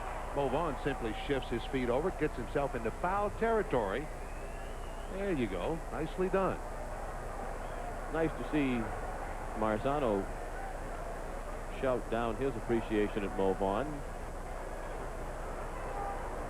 John doesn't play much, but when he does, it is with 100% effort and enthusiasm.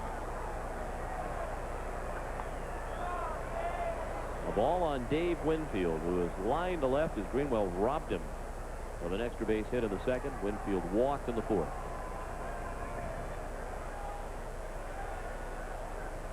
Not a lot of protection for Winfield in this batting order tonight, with Dave Gallagher hitting right behind him. You certainly would not think that Dave Winfield would get anything to hit in any situation that could tie you or beat you. You are so right.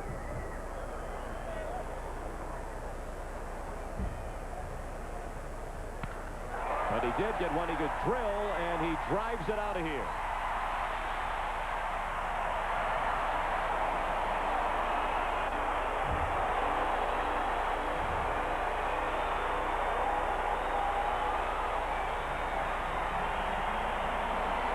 Number 23 for Winfield, career home run number 401. And the Angels lead 1-0.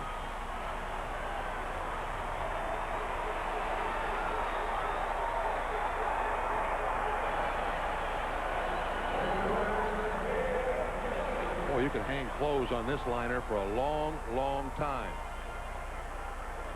That's just like a laser shot there off the bat of Dave Winfield. Ball zooming over that fence, disappearing, and then bouncing back onto the playing surface. Number 23 on the year. Only the second hit given up by Kevin Morton in this ball game, but that one cost him the lead. 1-0 California. And the first hit since Polonia started the California first with an infield single.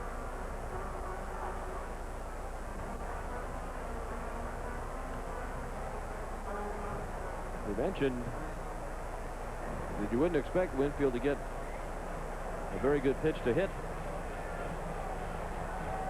with Gallagher batting behind him and then Abner. Winfield, Gaetti, and Joyner really the only three in that lineup tonight who really scare you in terms of hitting the ball out of the ballpark. It was obvious Winfield was waiting for the fastball. He got it and turned it around in a hurry. The Angels lead for the first time tonight. Either team leads for the first time tonight on that home run by Winfield. Dave Gallagher has twice flied to right field. Bill Fisher had the visit at the mound. We cannot tell from our vantage point if there is any activity in the Red Sox bullpen.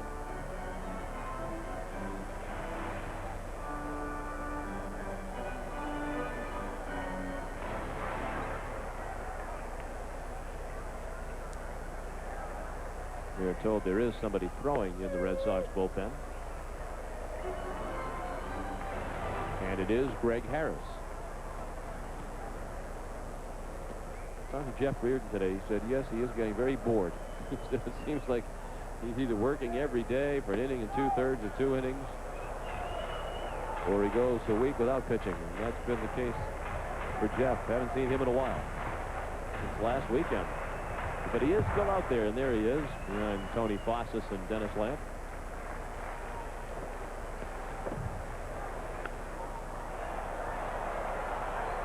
Mo Vaughn makes the catch.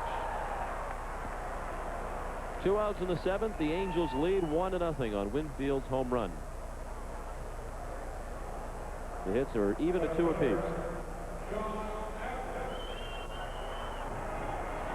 I suppose it's only fair that a reliever would have some boring times, because in Reardon's case, operating as a closer, there is no gray line for you. I mean, you either get the job done or you're the GOAT. So I think it's fair that you would have. Well struck up the middle, but Rivera made the play nicely to throw out Abner and end the inning. Abner now 0 for 3. The Angels take the lead on the home run by Dave Winfield. After 7, 1-0 California.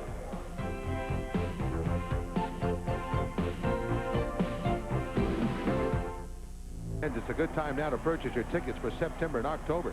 Get your tickets soon for the California and Baltimore series in September and the Detroit and Milwaukee series in October. And you can purchase your tickets at the Red Sox ticket office at Fenway Park, the Boston Red Sox clubhouse shop at Burlington Mall, or by calling 617-267-1700.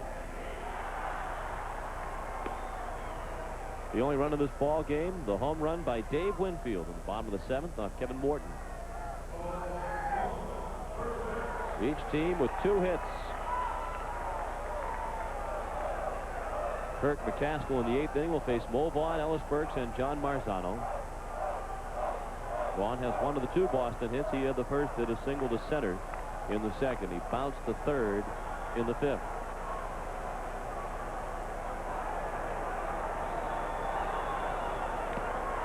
Foul tip in the middle of Tingley for strike 1. Favorite line among the players at this point in a ball game with a score this way. They'll be talking up. Come on, guys, we had to score a run in this ball game anyway. Gotta find some way to get one to that dish.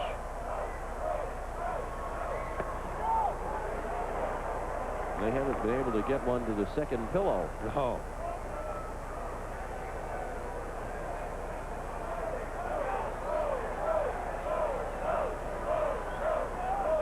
Another fairly typical Kirk McCaskill performance against the Red Sox.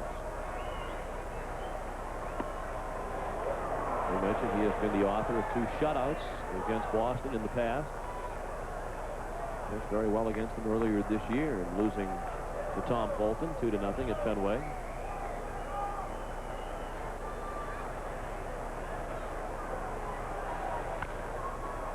Chopped over the mound. Schofield, nice play. 1 out in the 8th. Schofield sometimes perhaps taken for granted, but he has really played a smooth, nice-looking shortstop tonight. He's been very lax at the position. He's been very soft-handed, as he always is. He cuts across here right in front of Soho, who would have had a much more difficult play than to change directions, turn, and throw against where he was running away from. But Schofield cuts it off, makes a nice throw. Vaughn's retired. Now Ellis Burks showed bunt and took a strike. Ellis 0 for 2 tonight. He was flied to right and bounced to short.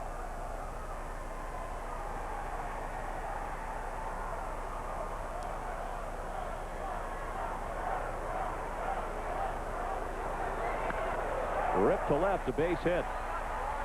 He got a hanging breaking ball and hammered it.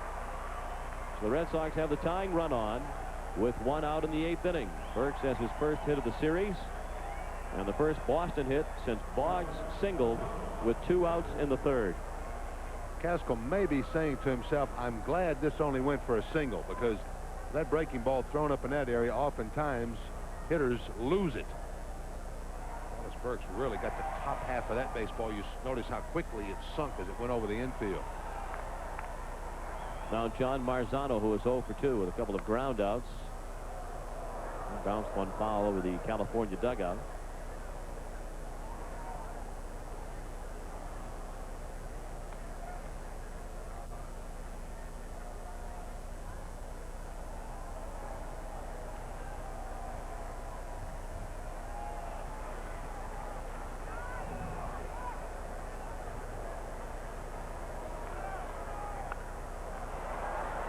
Fly ball in shallow left for Polonia.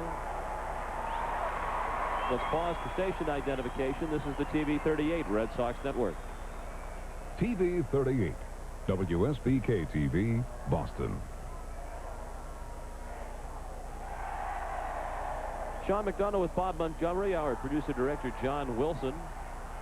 Luis Rivera is the scheduled hitter for the Red Sox, but Steve Lyons is going to bat for him.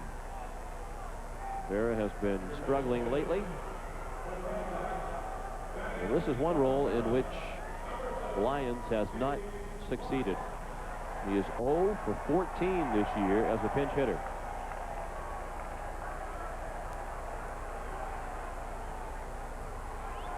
But you could say he's due. He certainly is due, and he's facing a pitcher in a McCaskill that might give Lyons a chance to get the head of that bat out and take advantage of Burks being held on at first. Of course, if that would be the case, anything hit to the right side with 2 outs, Burks could wind up at third. An extra base hit to that side of the ballpark, a gapper, good chance with Ellis Burks' speed, he scores. If not, you've got Wade Boggs waiting in the wings. In the first and third situation, couldn't do much about taking the bat out of his hands by means of the intentional base on balls. Lyons hitting .260 overall with 3 homers, and he has knocked in 10. The Angels lead 1-0 in the top of the 8th. Burks at first with 2 outs.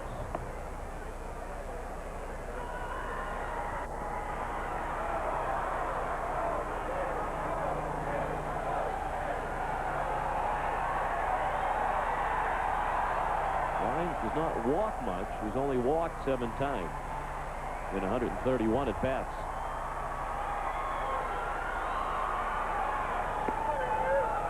He takes a strike, 1-1.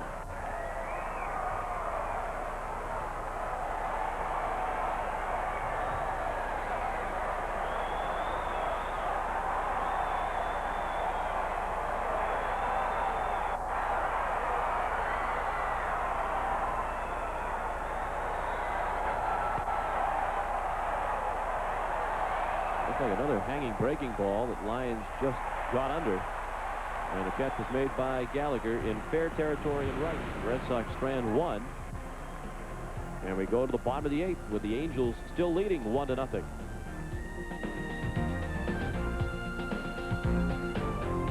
New England Telephone. We're the one for you, New England. New England Telephone. And by Pepsi. Look for your Pepsi Red Sox baseball cards and packs of Pepsi and Diet Pepsi. Changes for the Red Sox as we go to the bottom of the 8th. Steve Lyons remains in the game. He is now at second base. Lyons, the second baseman, as Jody Reed shifts from second to short. Reed at short. And after 7 excellent innings from Kevin Morton, Greg Harris is on the mound for the Red Sox. Sean, Gregg's making his 15th relief appearance. His last 5 appearances in relief since dropping out of that starting rotation. He's done yeoman's work. 6 2/3 innings. His last 2 relief outings have resulted in wins, bringing his record up to 10-11 on the year. He's working to Dick Schofield. The ball high. Schofield has walked and fly to left.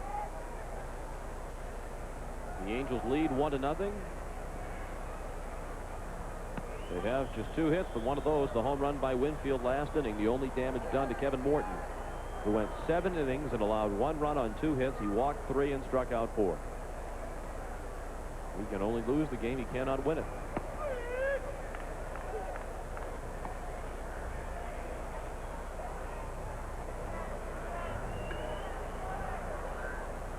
Tingley is on deck, and then Polonia. Some of the things that are happening for the Red Sox tonight, the combination of things, them in a position to maybe get another win for Greg Harris. They've been winning some games in that come from behind mode. As I mentioned, Greg Harris has been the recipient of a couple of wins there. Reed throws him out. Well, they do at the top of the order coming up. in the 9th inning. Boggs, Reed, and Plantier. There is action in the California bullpen. I'd imagine that is Brian Harvey. Pretty good guess there. That makes a somewhat of a tough 9th inning for you.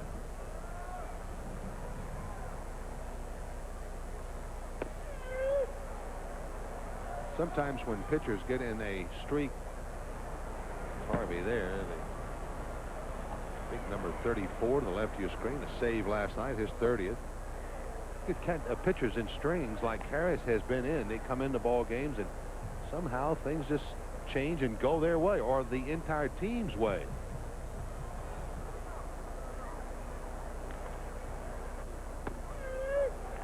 Cut fastball for strike 2. 1-2 on Ron Tingley. We were talking about how effective Harris has been operating in the starting rotation and whether you could benefit more using him 3 times in 5 days as opposed to 1. Well, I guess the couple of wins and the job he's done as a reliever really says that he is their man to set up Reardon. Base hit right past Harris and through into center field. Tingley has the 3rd hit of the night. Tingley kind of giving it that look up to the sky. Well, it finally came around for me. Tingley coming into this game hitting 187. This ball sharply hit past Greg Harris. Not the changeup kind either. Greg Harris normally a pretty good fielder, and I would say 8 out of 10 times would get a glove on that ball, but it was hit rather sharp by the Angel catcher. Tingley was 2 for 21 before that base hit. Now Polonia 1 for 3 with a single and 2 strikeouts. Late swing, strike 1. The hits even at 3 apiece.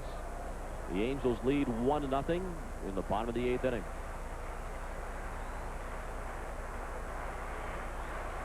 And for Doug Rader, you would think it's a tough decision. McCaskill really hasn't had any difficulty with the Red Sox tonight. They haven't had a runner reach second base.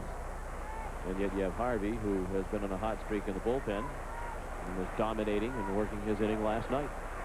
Has not been scored on in 13 2/3 innings, or 13 in the 3rd innings.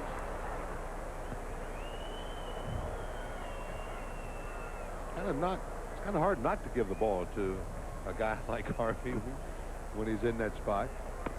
And we've noted a couple of breaking balls in that last inning from McCaskill were more of the rolling kind and resulting in a hanger. Certainly one to Burks that he laced for a base hit to left.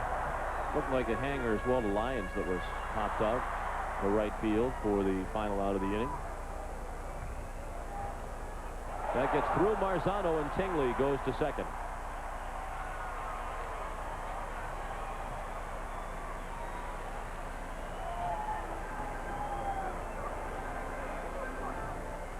Hard breaking ball from Greg Harris. John Marzano can't quite get the handle on this one. He moves in to block it. Oh, it's off the tip of the mitt, then the shin guard.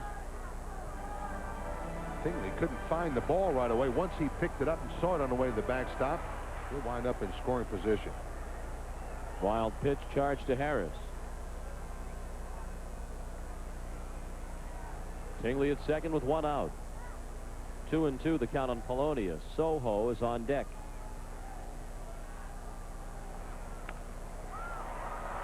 Tough play. Vaughn to Harris. They beat Polonia to the bag. And Tingley takes 3rd.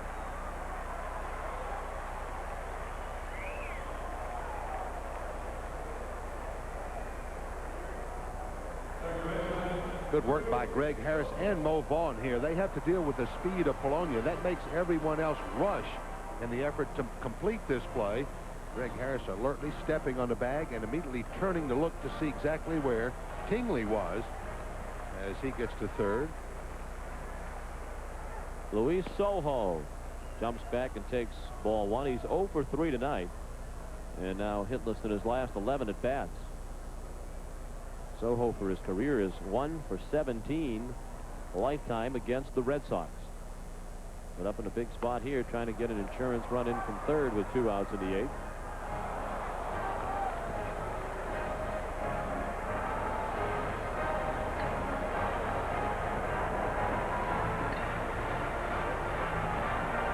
Well, with Young now, with rather Harris now in the bullpen, Young, Morton, Hesketh, Gardner, and Clemens is the starting rotation. Soho tried to bunt and fouled it back onto the screen.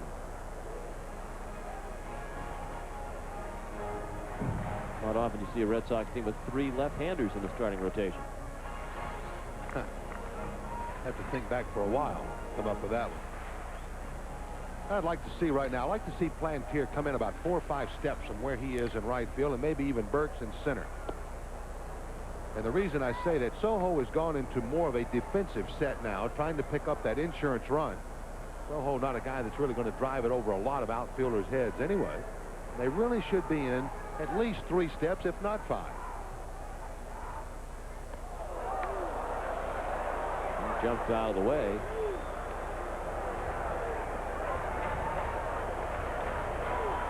That might have been a situation where Luis should have taken one for the club with Wally Joyner on deck. Especially with the curveball like this one is thrown too from Harris. It's one that it comes out of the hand way early, so it's not thrown very hard. Chopped down to Boggs at third. And the Angels strand the runner at third. They've left 4 men on. We go to the 9th, the top of the order coming up for the Red Sox. Boggs, Reed, and Plantier. It's 1-0 California.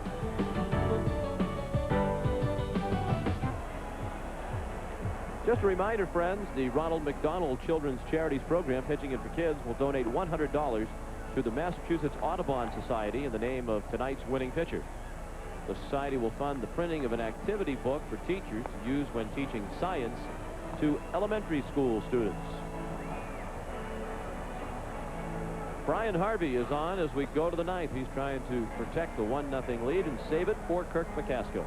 If he picks up the save tonight, it will be his 31st of the season. He worked a scoreless 9th inning last night. That 31 saves would tie a club record with the late Donnie Moore. Established that 31 save mark back in 1985. We mentioned the scoreless innings turned in lately by Brian Harvey. 13 2/3 innings now. He has not been scored upon. That covering 11 appearances. Red Sox have a bit of tough work to do, but then so does Harvey, because he's got to deal with the top part of the order. Boggs, Reed, and Plantier.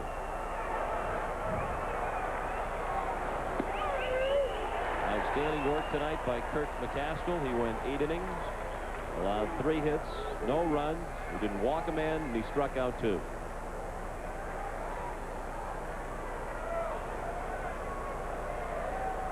Boggs 1 for 3 tonight with a single. He checks his swing and takes the ball low. No swing. So John Hirschbeck on the appeal. John Hirschbeck deserves working in that third base spot tonight, a spot they call the rocking chair after had a rough night last night behind the plate. Boggs to right. Gallagher can't get it, and it bounces by him, backed up by Abner. Gallagher played it himself, and Boggs is safe at second.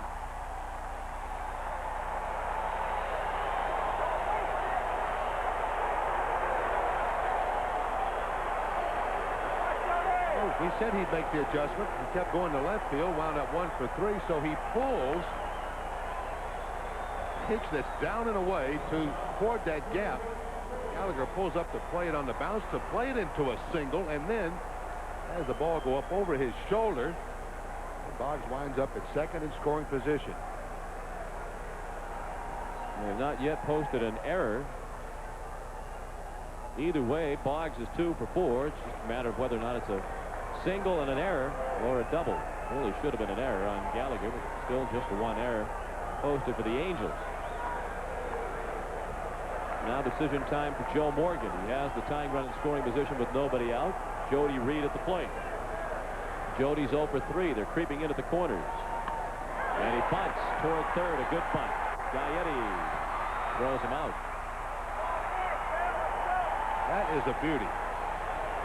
We talk about hard throwers difficult to bunt sometimes, and certainly Harvey would fit into that mold. Jody Reed not only gets the bunt down, but he makes the third baseman Gaetti field the ball, so there can be no possible play on Boggs moving to third. Red Sox with the tying run just 90 feet away now. And the person of Boggs, and a good job by Jody Reed, his 9th sacrifice bunt of the year. So the tying run is at third with one out for Phil Plantier, who was grounded out, popped to short, and fly to center. The infield is in for the Angels.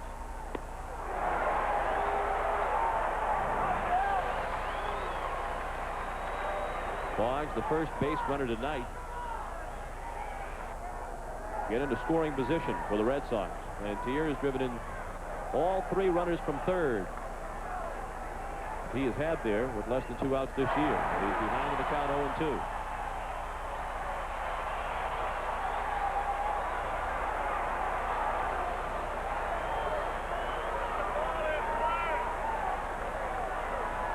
Plantier can hit the ball much harder down in the strike zone, but Harvey using that hard split-fingered fastball. It's hard to lift that one.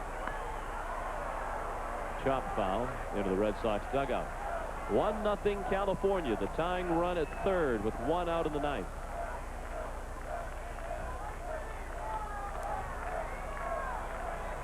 Interesting to see Joe Morgan go back to the strategy of bunting the guy from second to third. He has said on many occasions, every time I try that, it does not work. He has said on just as many occasions that he was not sure he was going to do it again, but he did. Talk to a lot of baseball people. Some feel that with the man already in scoring position, nobody out, you take 3 shots at it, especially with this part of the order run. Well hit, but right to Joyner. Plantier hit a bullet, but right at the first baseman. Now it's up to Jack Clark to get the job done. Hitter's job in that spot is to hit the ball hard. You'd like to get it into the outfield, but you really need to hit the ball hard. And that's exactly what Phil Plantier did. He cannot steer or control where that ball goes. And I don't think he could hit it much harder than that.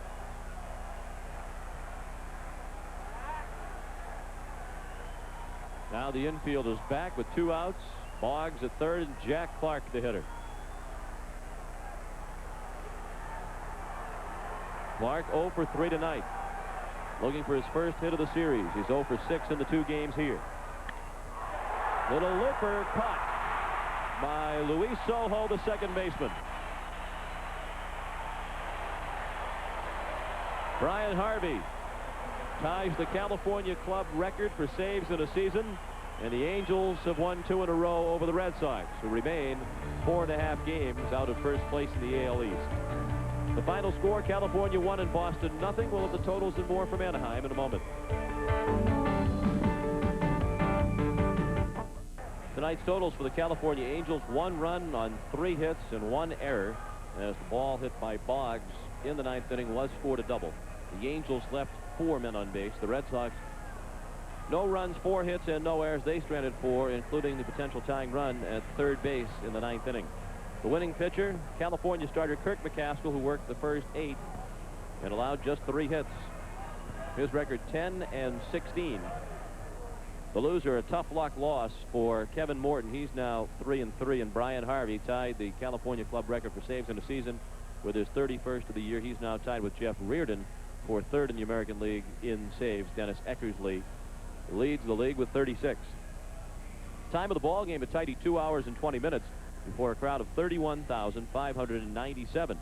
The Red Sox are still looking for their first win of the season here at the Big A in Anaheim. They are 0-5 here this year, and in all they're 3-6 against the California Angels. With the loss, the Red Sox fall to 62-61, 1 game over 500, and still 4.5 games out of first place. First place now shared in the AL East by the Toronto Blue Jays and the Detroit Tigers. And a tough task for the Red Sox tomorrow as they try to salvage 1 win in this series as they go up against Mark Langston. He'll be opposed by Joe Heska. 1-0 the final. We'll have more in a moment.